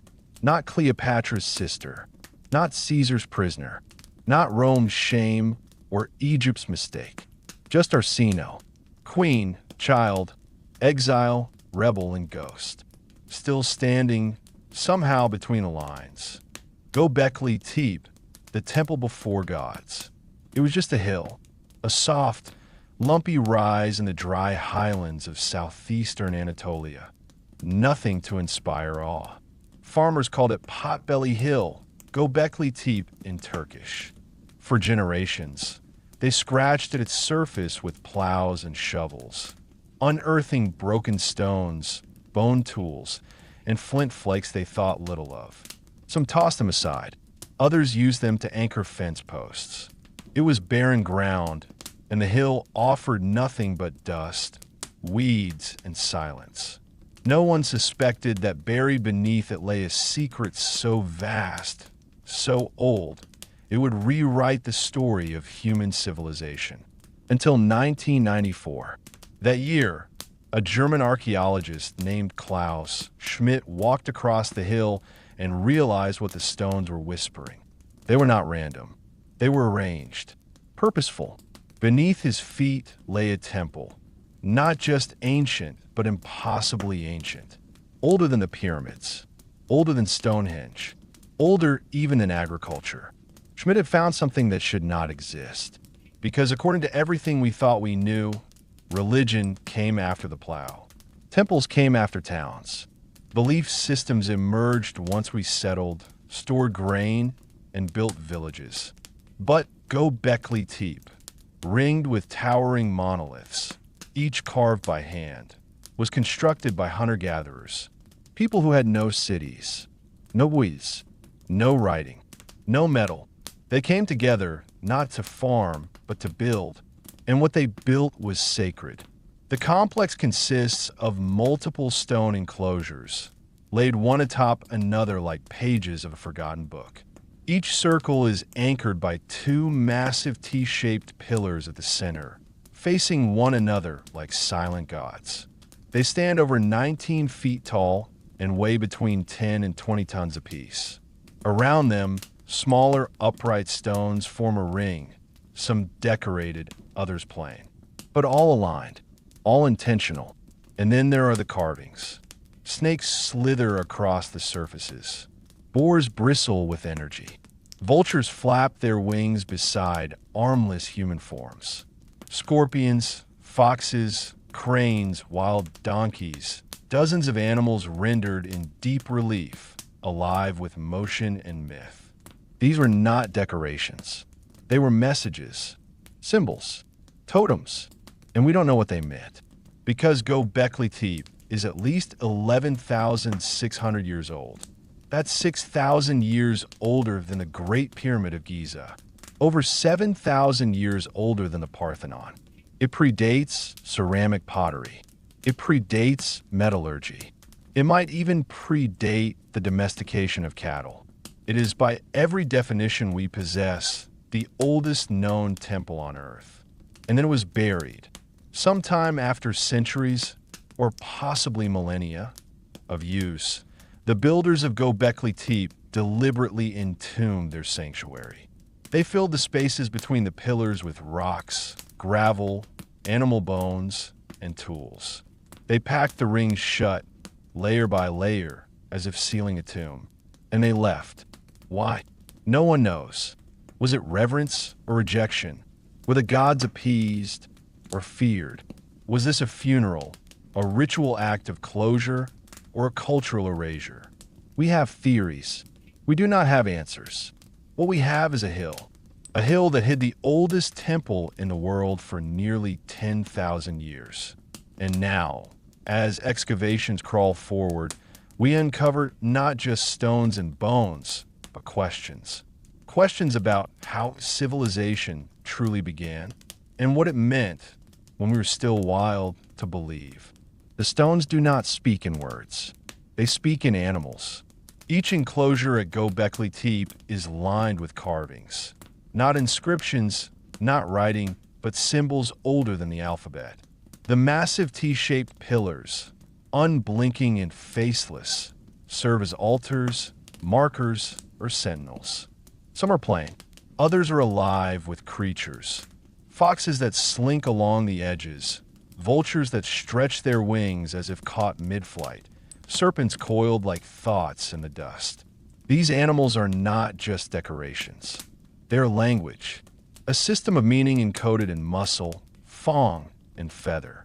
Archaeologists have cataloged dozens of species carved into the stone: wild boar, aurochs, cranes, lizards, scorpions, leopards, gazelles. Each appears with purpose, isolated, repeated, or juxtaposed. One pillar bears a line of ducks marching in a row. Another shows a man without a head, flanked by beasts. In another relief, a vulture seems to hold a sphere aloft, while nearby, a smaller bird carries away what may be a dismembered limb. These are not hunting scenes. These are symbols of ritual, death, rebirth, or something stranger. Some scholars suggest these creatures represent constellations, an ancient zodiac carved in stone, where the scorpion is Scorpio, the vulture is Aquila, and the aurochs is Taurus. If true, Göbekli Tepe may be not just a temple, but a celestial map, humanity's first observatory, where myth and sky were one. Others argue the animals represent clans, totems of tribe and ancestry. Still others see them as spirits, guides between worlds.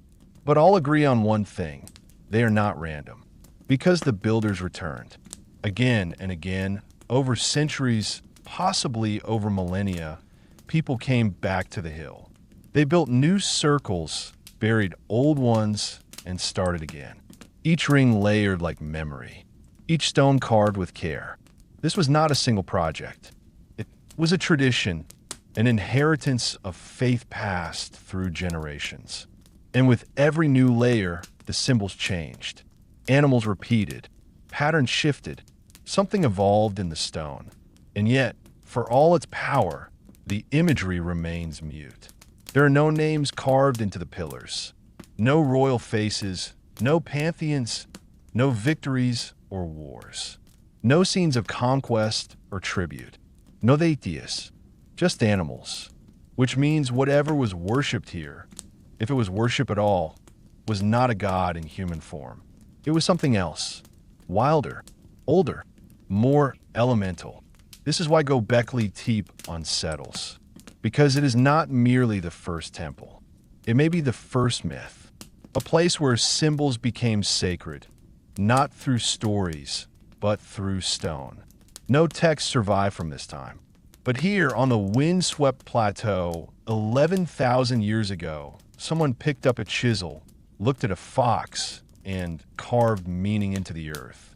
The result is a sanctuary without priests, a religion without gods, a message without words. And though we no longer speak that language, we feel it in the shape of the stones, in the curve of a serpent, in the silence between wings. Because even now, the beasts of Göbekli Tepe still watch us. And we're still trying to remember what they meant. They had no metal, no buoys, no burden, no villages, no bricks, no blueprints. And yet, sometime around 10,000 BC, a group of hunter-gatherers dragged stones the size of giraffes up a barren hill and arranged them with the precision of mathematicians and the vision of architects. This wasn't a mistake. It wasn't erosion or accident. Göbekli Tepe was built, deliberately, monolith by monolith, ring by ring. The world's first known temple took shape without cities, without roads, without civilization as we understand it. And the question still stands. How? Each of the central T-shaped pillars, the heart of every circular enclosure, weighs between 10 and 20 tons. That's more than a full-grown elephant. Some are as tall as 19 feet. Their limestone mass quarried from nearby ridges, chiseled by hand with flint tools, and transported uphill. There is no sign of wheeled transport. There is no trace of animal labor. These stones were moved by people, dozens of them, maybe hundreds. Ropes, sleds, wooden rollers, none of which survive, are guessed at, inferred from scars in the landscape. But we don't know for certain. The organization required would have been staggering. These were nomads, mobile bands of 20 to 50 individuals at most. For a project of this scale, coordination between groups was essential. Multiple communities converging not for survival, but for meaning, for ritual, for something sacred. That suggests not just labor, but leadership, not just tools, but ideas. And the layout is astonishing. Each circle is aligned. The central pillars are not just taller, they're marked with arms, hands, belts, loincloths, stylized human features. Some researchers suggest these twin monoliths represent deities, ancestors, or spiritual figures watching over the gathered. Around them, the smaller stones form perfect arcs embedded into carved sockets in the bedrock, sockets that required foresight, engineering, and careful measurement. This was not a pile of rocks. It was design. And here's the paradox. These people were not settled. They had no permanent dwellings. They moved with the seasons, followed herds, gathered wild grains, hunted game. Yet somehow, they paused their migration long enough to create a structure that defied the limits of their era. And they did it again and again, layer by layer, circle by circle, as if building was the ritual, as if creation itself was the offering. Some suggest Göbekli Tepe was a pilgrimage site. Others believe it functioned as a seasonal gathering point, a calendar marked not by stars, but by labor. Whatever the purpose, the act of construction became its own theology. To carve stone was to speak to something higher. To raise pillars from earth to sky was to anchor the invisible in the visible. And then, when each ring was finished, when its ceremonies were complete, they buried it. Not in haste, not in collapse, but carefully, deliberately, each layer sealed, each wall packed with rubble, as though the purpose was not to preserve the past, but to make space for the next revelation, the next circle, the next version of belief. What kind of culture does that? One that worships time, perhaps, or one that understands that no sacred space should live forever, only long enough to mean something. Göbekli Tepe is not a ruin. It is an archive, not of texts, but of acts. Every stone lifted was a sentence in a language no longer spoken. Every buried enclosure was a chapter closed and another begun. And so we dig, and beneath every layer, we find something older still. The most sacred places are not always lost to time. Sometimes they're buried on purpose. Sometime after its final rituals, after the last fires burned out and the final procession of feet circled its stones, Göbekli Tepe was entombed. Not destroyed, not abandoned, but carefully, methodically filled in. Each ring was packed with rubble, animal bones, broken tools, flint fragments, loose limestone. Pillars that had once pierced the sky now slept beneath the earth like tombstones in reverse. This wasn't collapse. This was ceremony, the burial of meaning. And it is one of the greatest mysteries of prehistory. Most archaeological sites vanish through erosion, conquest, fire, or famine. Cities burn, temples fall, but Göbekli Tepe was erased by the very hands that built it. Its creators, or their descendants, dismantled nothing. Instead, they sealed it, not with reverence, not with violence, but with finality. Like closing a door that must never open again. And then they left. Why? Some say it was a change in climate. That the shift from the late Pleistocene to the early Holocene brought warmer temperatures, wetter fields, the first real steps toward agriculture. And with it, the end of the wandering ritualist. With barley and wheat now growing in nearby fields, the gods of stone may have felt too distant, too immobile. Food changed, and perhaps so did faith. Others suggest it was generational, that the descendants of the builders no longer believed, that the animals on the pillars no longer meant what they once had. That ritual turned to routine, and ought turned to burden.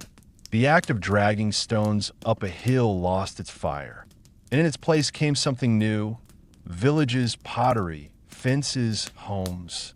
When people settled, perhaps they no longer needed a center, or perhaps they feared it. Still others whisper of something darker, that whatever was summoned at Göbekli Tepe had to be locked away, that the carvings were not symbols but sigils, that the pillars were not gods but guardians, and that when their purpose was fulfilled, they had to be buried before they could turn on their makers. It is fantasy, but even fantasy has its roots. What is known as this: the burial was intentional, layered, and slow. Some enclosures were filled and sealed, then new ones constructed on top. The entire site grew upward through cycles of building and burial, as though each phase of belief required the silencing of the previous one. A theology of sediment. And so for thousands of years, the hill stood mute. Wind blew over it. Grass withered and grew again. Shepherds walked across it without knowing. Civilizations rose and fell while it slept. Babylon, Egypt, Greece, all built their gods on stone far younger than the ones already buried here. Göbekli Tepe was already ancient when writing was born. It was already a secret when myth was memory. And perhaps that's why it matters so deeply. Because this wasn't a site forgotten by accident. It was forgotten on purpose. It was the first holy place humanity chose to unsee. And in that choice, that burial, we find the beginnings not only of civilization, but of its greatest mirror, oblivion. For thousands of years, the hill stood in silence. No prayers were offered. No processions marched. No myths were told beneath its slope. Göbekli Tepe had vanished beneath its own skin, and history, vast, hungry, always rewriting itself, passed over it like a shadow. Until 1994, when a man with sharp eyes, a background in prehistory, and an unusual patience for wind and dust, bent down, picked up a flint blade, and realized that the earth was lying. His name was Klaus Schmidt, a German archaeologist trained in Paleolithic sites. Schmidt had been working not far from the ancient city of Urfa when he heard rumors of a curious hill.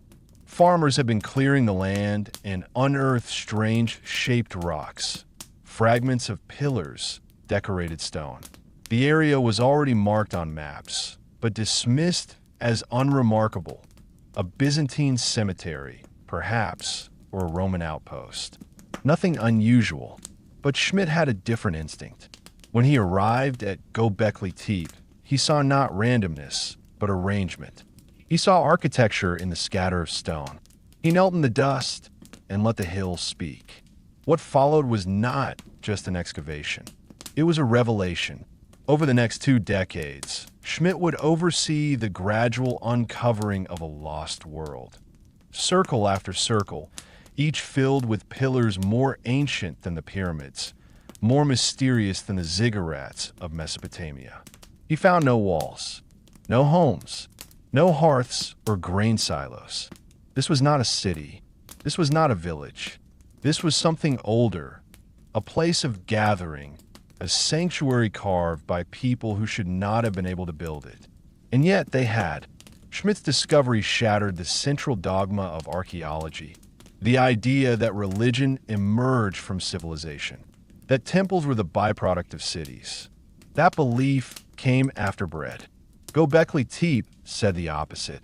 It suggested that the sacred came first, that perhaps we built temples before we built towns, and that the urge to worship or to gather in wonder may have sparked the very idea of civilization itself. This was no minor footnote. It was a seismic shift. Suddenly, the oldest known monumental architecture was not Sumerian or Egyptian, but Anatolian. The epicenter of early culture had tilted. Scholars who once drew straight lines from Jericho to Ur to Giza now had to reckon with something that came thousands of years earlier, built by people with no writing, no pottery, and no fixed home. Schmidt published cautiously. He knew the magnitude of what he'd found, but he also knew that certainty in archaeology is a dangerous thing. Göbekli Tepe was a puzzle without a key, a message without grammar. He described it not as a solved equation, but as an invitation. The beginning of religion, he once said, was much earlier than we thought.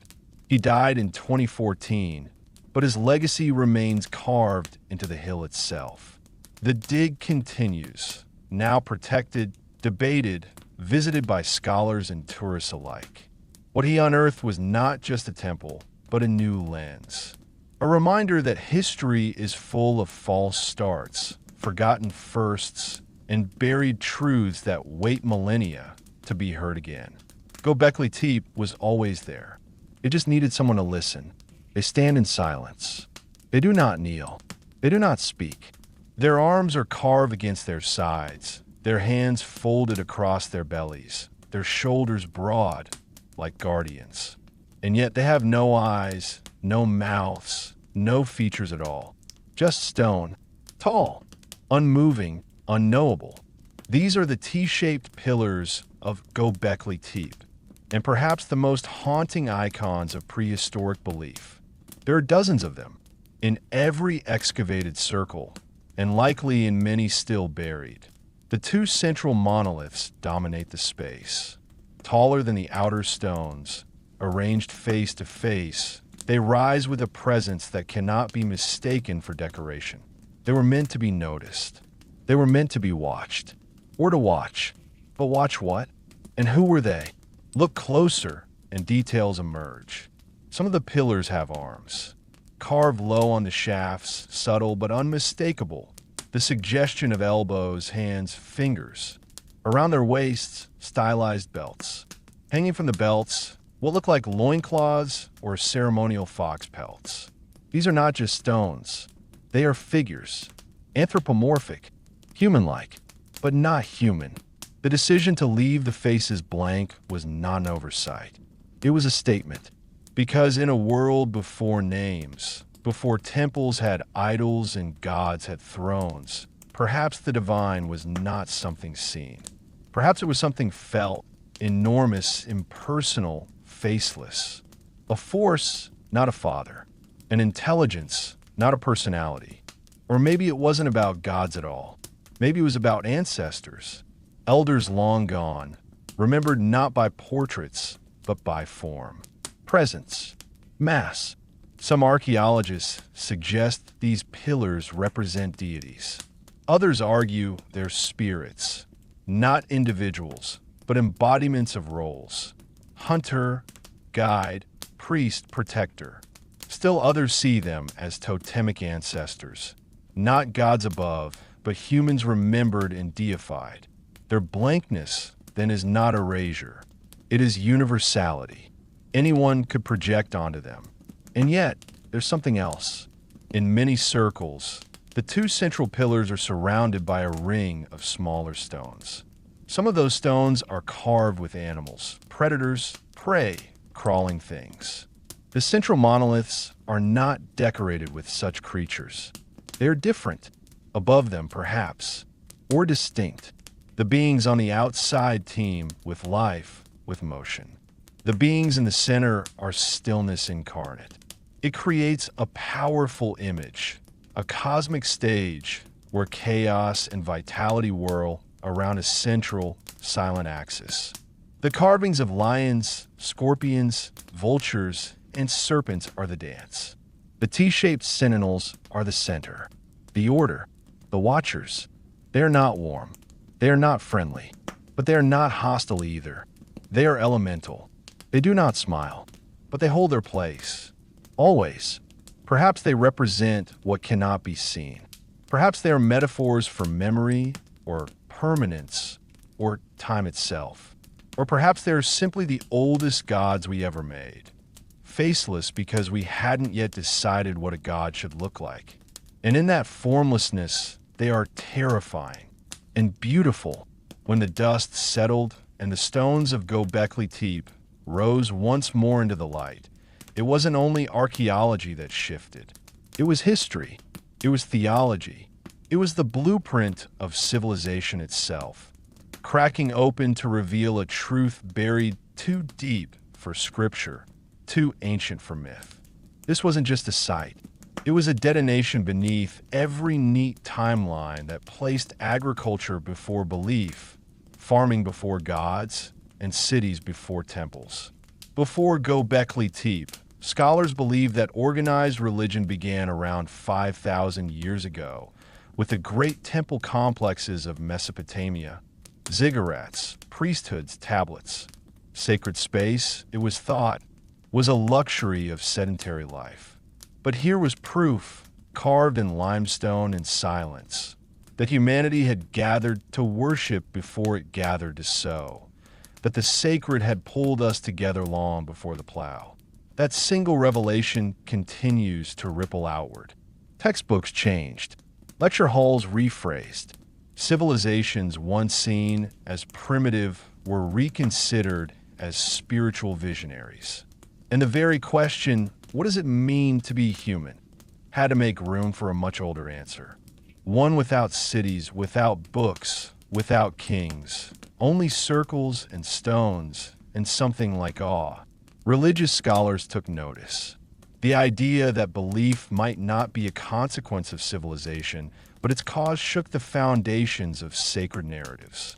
What if it wasn't that people worshipped after life got easier, but that they built sacred ground first and only then figured out how to live around it?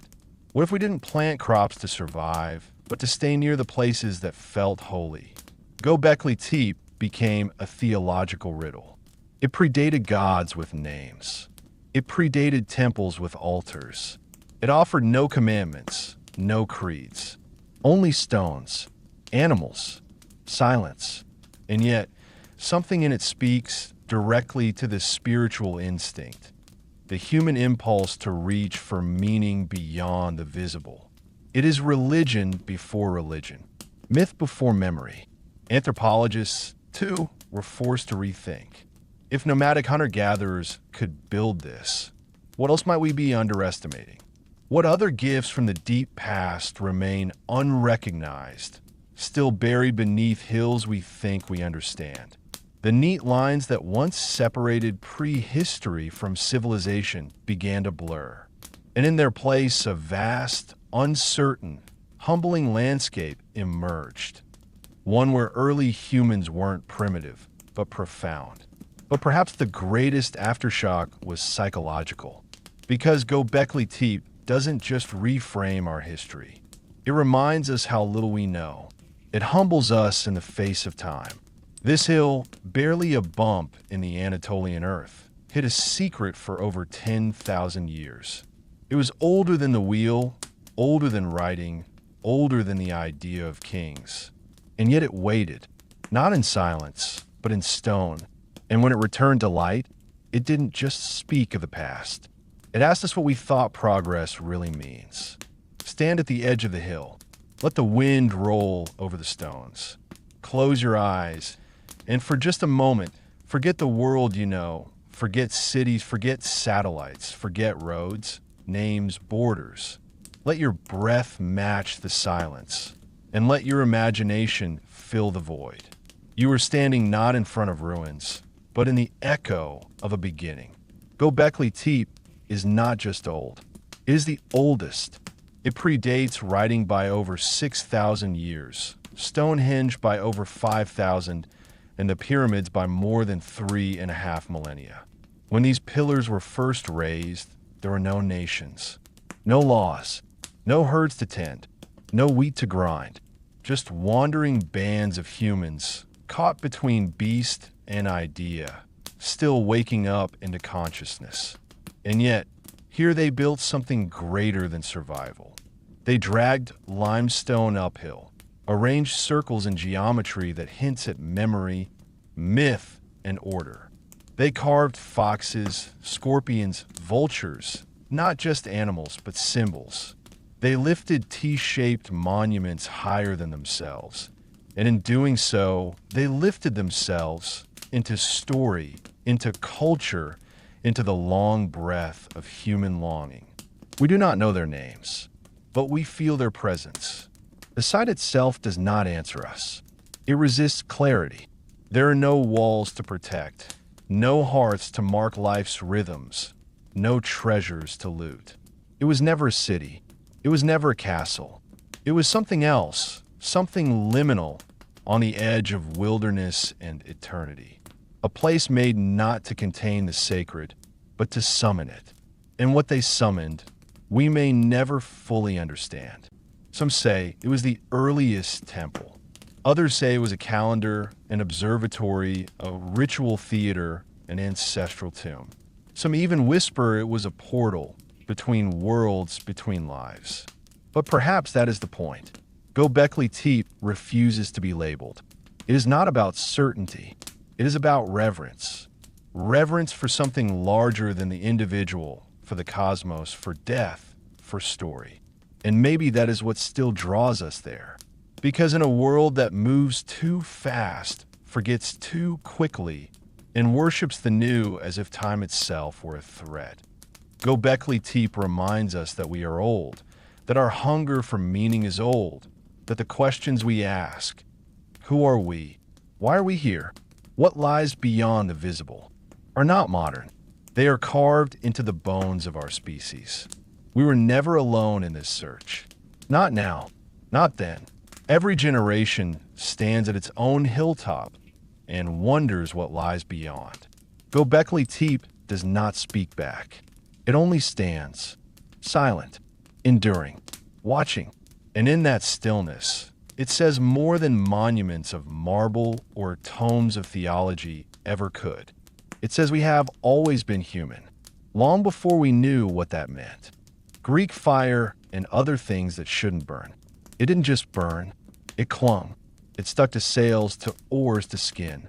It danced across water like something alive, laughing at buckets, shrieking past the wind. It ignored the sea. It defied it.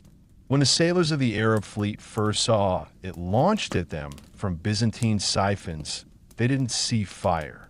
They saw judgment. This wasn't a bonfire or a flaming arrow.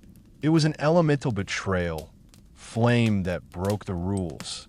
The water should have been safety, but here it became kindling. And as ships cracked and men screamed, the message was clear: you are not just losing a battle. You are being erased by alchemy. It became legend almost instantly. Greek fire, that's what we call it. The Byzantines, ever theatrical, simply called it liquid fire, sea fire, or most chillingly, the wet fire, because it didn't go out. Not with waves, not with prayers, not with anything a desperate man could reach for while drowning. And that was the point. This was not just a weapon. It was psychological warfare in liquid form. It made terror visible. It made the impossible burn. By the time it emerged in historical record, around the late 7th century, the Byzantine Empire was already on the defensive. Constantinople, jewel of the East, stood besieged by Arab fleets determined to crack the Christian stronghold and bring the Eastern Roman world to heel. The empire was losing ground, losing gold, losing gods. But it had the fire. And the fire turned the tide. During the siege of Constantinople in the year 674, Byzantine ships, outnumbered and outgunned, sailed out under the black and gold imperial banners. And then they lit the sea on fire. Arab fleets recoiled, tangled, fell into chaos.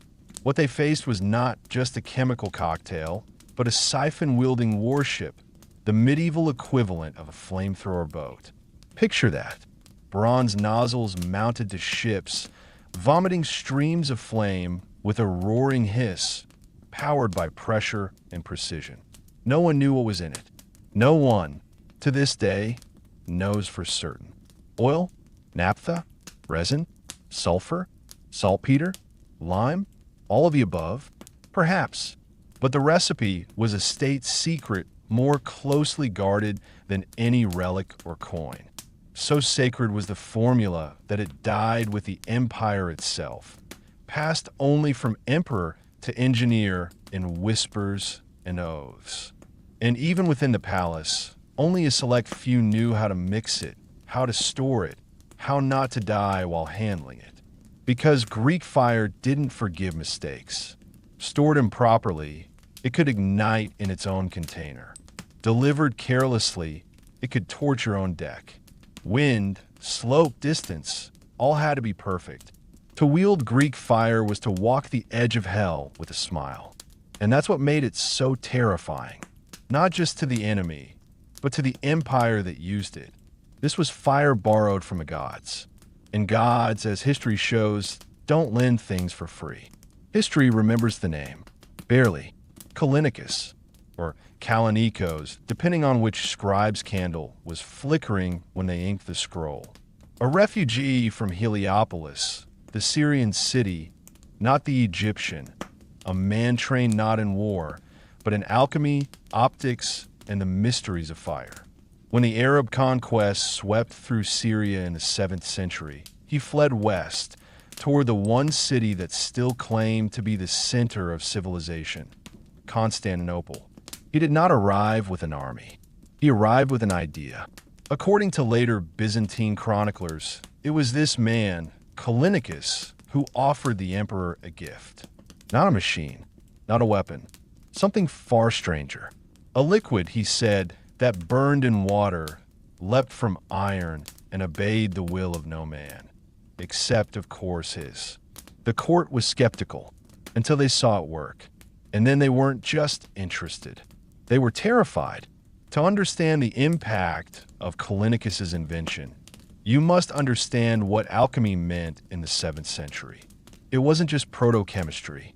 It was part science, part sorcery, part divine aspiration. Alchemists weren't inventors. They were translators of the divine, attempting to understand the architecture of the world by meddling with its elements. They mixed, they burned, they listened to the hiss of reactions like it was the voice of God. In Callinicus's hands, fire was not an accident. It was a ritual. He may have drawn on older knowledge. The Persians had used naphtha in war. So had the Chinese. But Greek fire was different. It didn't just ignite. It persisted. It curled and clung and hissed like a living curse. And Callinicus somehow made it stable enough to carry, to store, to weaponize. The original formula has been lost, but clues remain. Some believe it included petroleum, harvested from natural seeps in Mesopotamia, resin from pine or cedar, used to thicken and cling quicklime, which reacts violently with water, and sulfur, the alchemist's favorite flamebringer. The combination may have been thick as molasses and pressurized in copper tubes, ready to spew with terrifying velocity. Some recipes suggest saltpeter, turning it into a proto-gunpowder slurry. But all of it remains speculation. The recipe was never written down. It was whispered, memorized, guarded, and for good reason. Because once the Empire had it, they wielded it not just as a tool of war, but as a symbol of divine favor. This was more than military technology. It was a holy fire, a weapon gifted, or so the court liked to say, by heaven to the Romans, guardians of Christian order, defenders of the one true empire. To lose the secret would be to lose that blessing. To share would be blasphemy. So Callinicus, whoever he was, did what few men in history have done. He rewrote the rules of war with a vial. He didn't conquer kingdoms. He made it possible for a dying empire to survive them. And then he vanished. Notum, no serene, no gilded statue in the hippodrome. His name flickers in 2 or 3 manuscripts, and then silence. Perhaps he died in obscurity. Perhaps the emperors erased him, fearing he knew too much. Or perhaps, in the cruel poetry of alchemy, he perished by the very fire he taught others to command. Because that's the curse of men who bottle miracles. Sooner or later, the bottle breaks. It looked like a pipe, just a narrow bronze tube, protruding from the bow of a Byzantine warship or mounted on a wheeled cart above a city gate. It had no roar at rest, no special gleam. But to the soldiers who saw it sputter, hiss, and then suddenly spew flame like a living beast, it was not a tube. It was a dragon's throat, and it did not blink. The siphon, as it was called, was the delivery system for Greek fire. It was the terror behind the alchemy. Without it, the weapon was just a flammable soup. But with it, with a pressurized jet and a directional spray, it became something else entirely. A flamethrower before flamethrowers existed, and its arrival on the battlefield changed everything. The core mechanism was simple in concept, maddening in execution. A bronze or copper chamber, filled with the chemical mixture, would be sealed and pressurized, often by a combination of heated air and hand pump bellows. The fire itself was ignited, not with a match, but with a pilot flame, a lit wick or ember placed at the tip of the nozzle. Once the pressure was sufficient, the mixture was released, shooting out in a long, spitting arc of living fire. Not a torch, not a bomb, a river. A river of flame that could arc across a harbor, land on the deck of an enemy galley, splash on men, masts, and rigging, and set the entire ship screaming in less than a minute. And unlike other incendiaries, it did not wait for dry wood. It didn't need to, because Greek fire burned on water. It floated, swirling in orange veins across the surface, following ships like a curse with sails. The crews who operated these weapons were specialists, not common sailors or infantry, but trained firemasters, men who understood the pressure, the danger, and the deadliness of error. A misfire could roast your own ship. A faulty seal could ignite the storage chamber. These weren't weapons you loaded casually. They were rituals of terror dressed in bronze and steam. On land, smaller versions existed. Siphons were mounted atop walls, hidden behind murder holes in city gates, or wielded by 2-man teams during sieges. Imagine facing one in a dark, narrow breach, shield raised, only to see a narrow pipe pointed straight at your chest, and then feel your world turn orange. The hiss came first, then the scream, then the smell. It wasn't just combat, it was psychological collapse. And the Byzantines used it with elegance. They didn't waste it. They didn't mass produce it. Greek fire was deployed surgically in moments of desperation or spectacle. It turned battles, It won sieges, but more than that, it shattered morale.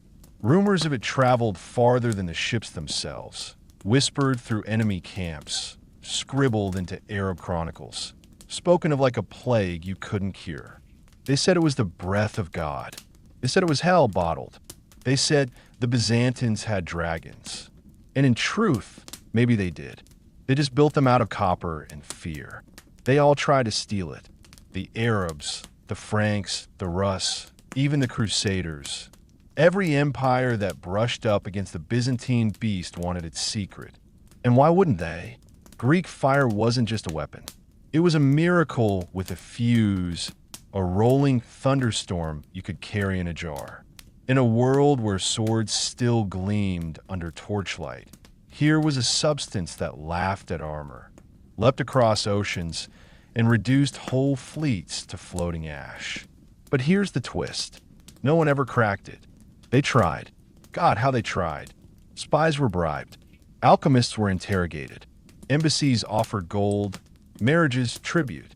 There were missions dressed up as diplomacy and alliances forged only to peel back the skin of Constantinople's secrets. But the formula for Greek fire, whatever it truly was, remained uncopied, unread, unrevealed, because it wasn't written down, not in books, not in scrolls, not even in coded glyphs tucked in monasteries. It was held in the mouths of a few men, and those mouths were either loyal or dead. That wasn't luck. That was imperial policy.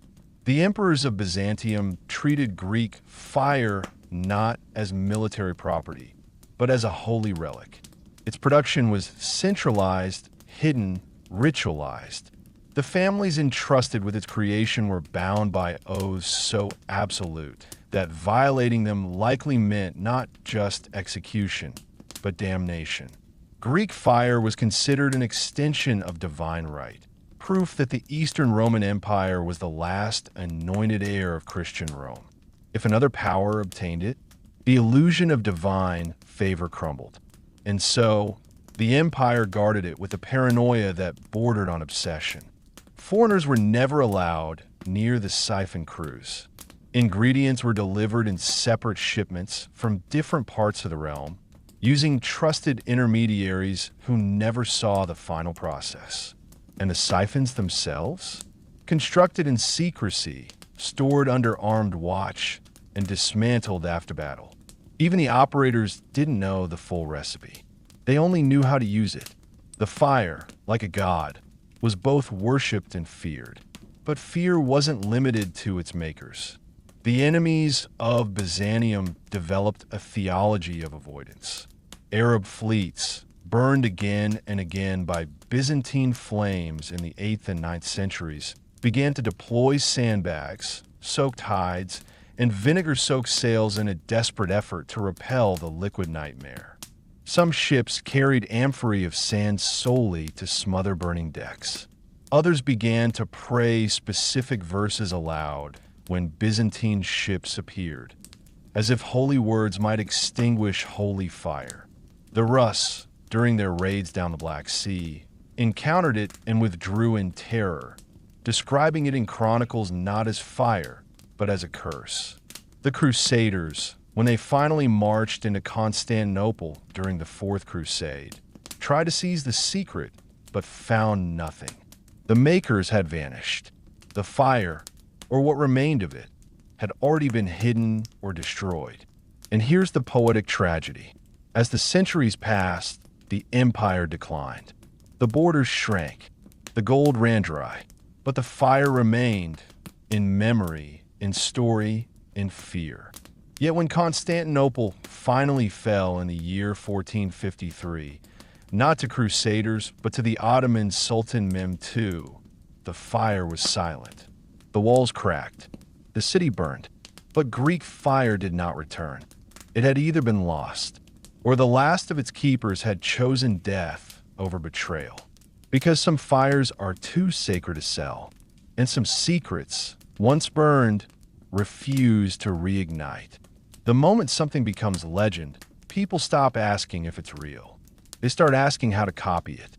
And so, As Greek fire passed from a battlefield terror to a myth cloaked in sulfur and secrecy, the world began its long, fruitless hunt for the formula.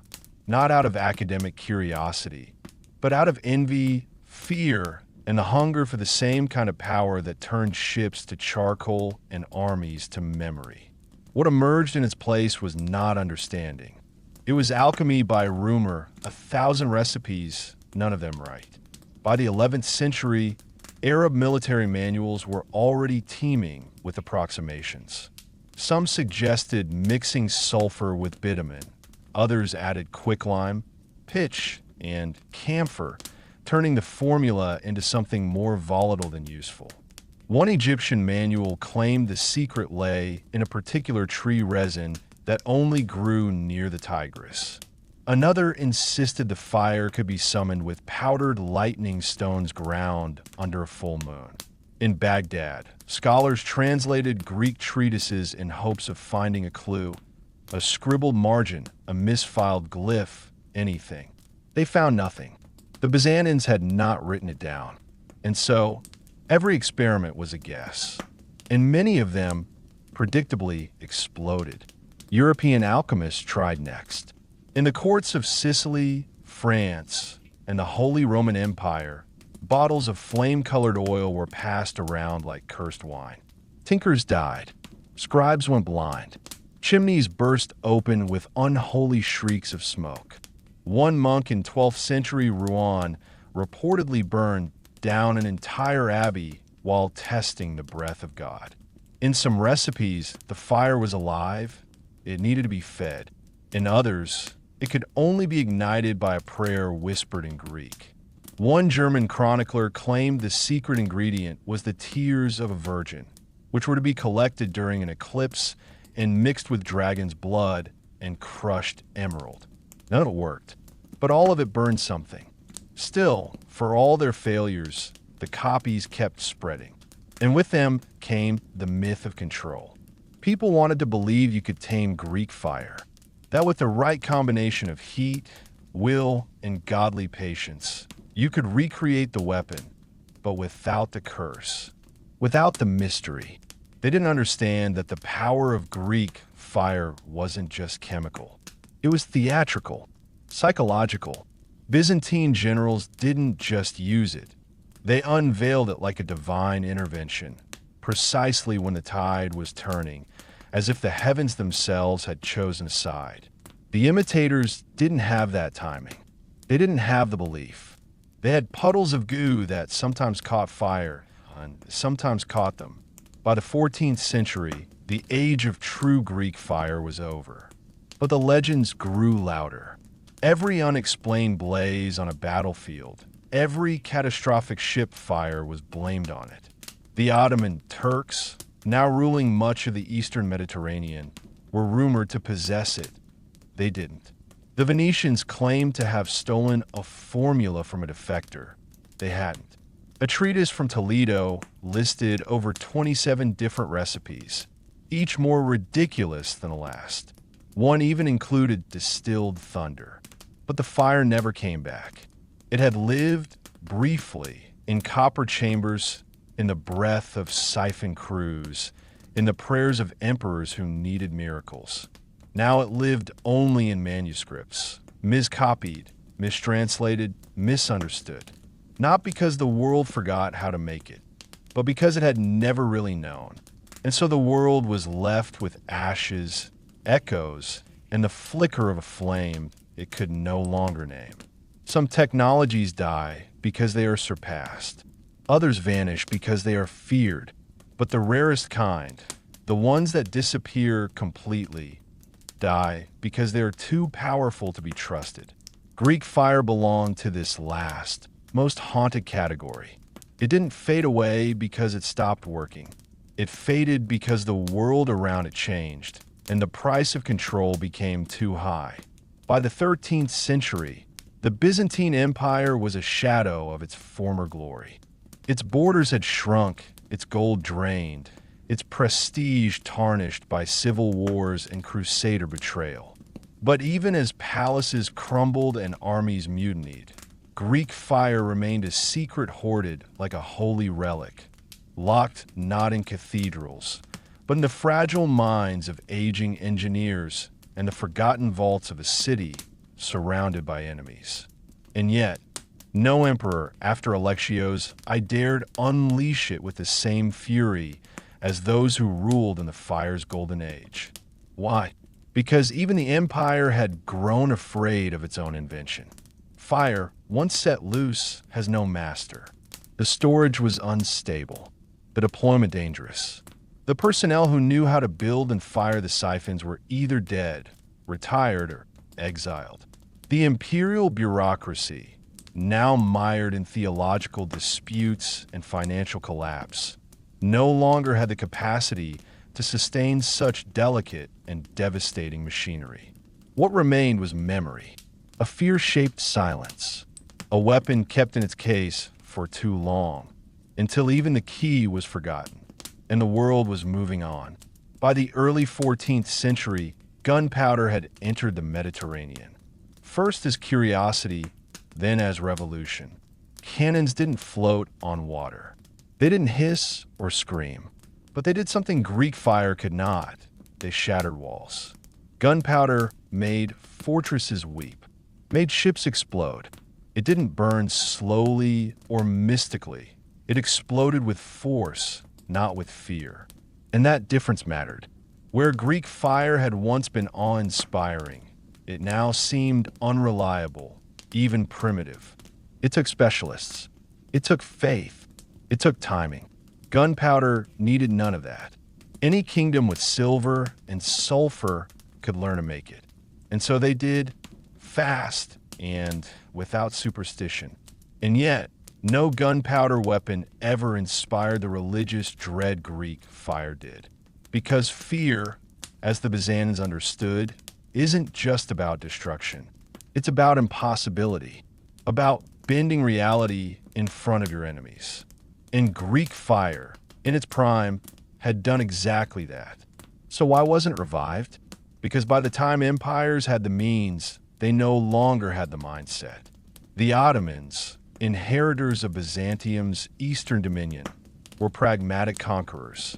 They built mosques and walls, not myths. The Venetians, traders of flame and powder, preferred cannonry and mercenary fleets. And the rising European powers, locked in continent-wide wars, embraced the science of destruction, not its mystery.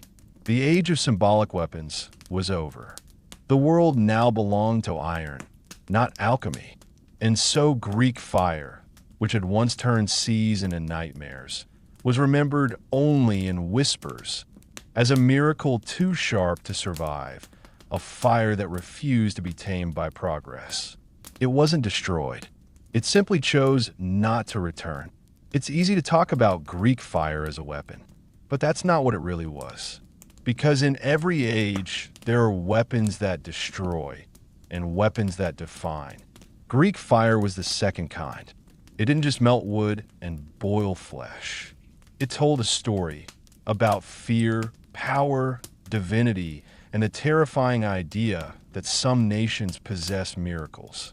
To the Byzantines, it was never just chemical. It was theological. The empire didn't invent fire, but it claimed a fire that burned like God's judgment, unquenchable, roaring, sovereign. The flames weren't proof of science. They were proof of favor, that Rome still lived, that heaven had not forgotten its last imperial vassal. And that idea mattered more than the destruction it wrought. Because even as their borders shrank and their armies thinned, the Byzantines still had the image of Greek fire. And that image, a flame spouting from bronze like a serpent from Eden, kept enemies cautious, kept allies respectful, and kept Constantinople bathed in myth, even as the empire itself starved behind its golden gates. This is the legacy of fear weaponized. Greek fire wasn't built to kill thousands.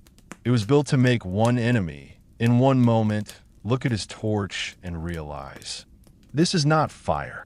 No matter what we believe about the exact mixture, was it naphtha, sulfur, saltpeter, quicklime, or some now lost volcanic resin? The truth is, we will never know. And maybe that's the point. Some powers are not meant to be cataloged, only remembered. Some inventions are too entangled with belief, ritual, and silence to survive translation into the language of engineers. It vanished not because it failed, but because the world around it stopped believing in the world that created it. Even today, military historians, pyrotechnicians, and chemists chase the ghost of Greek fire. They test formulas in labs. They run simulations. They whisper that maybe, just maybe, someone found a secret and burned the notes. But it never comes back. Because it cannot come back. Because it was never just a substance. It was a message. And what it said was simple. We burn. And you cannot stop us. That's why Greek fire still haunts history. Not for what it destroyed, but for what it meant. A fire too alive to obey science. A secret too dangerous to survive empires. And a flame that, even in absence, still flickers at the edge of memory.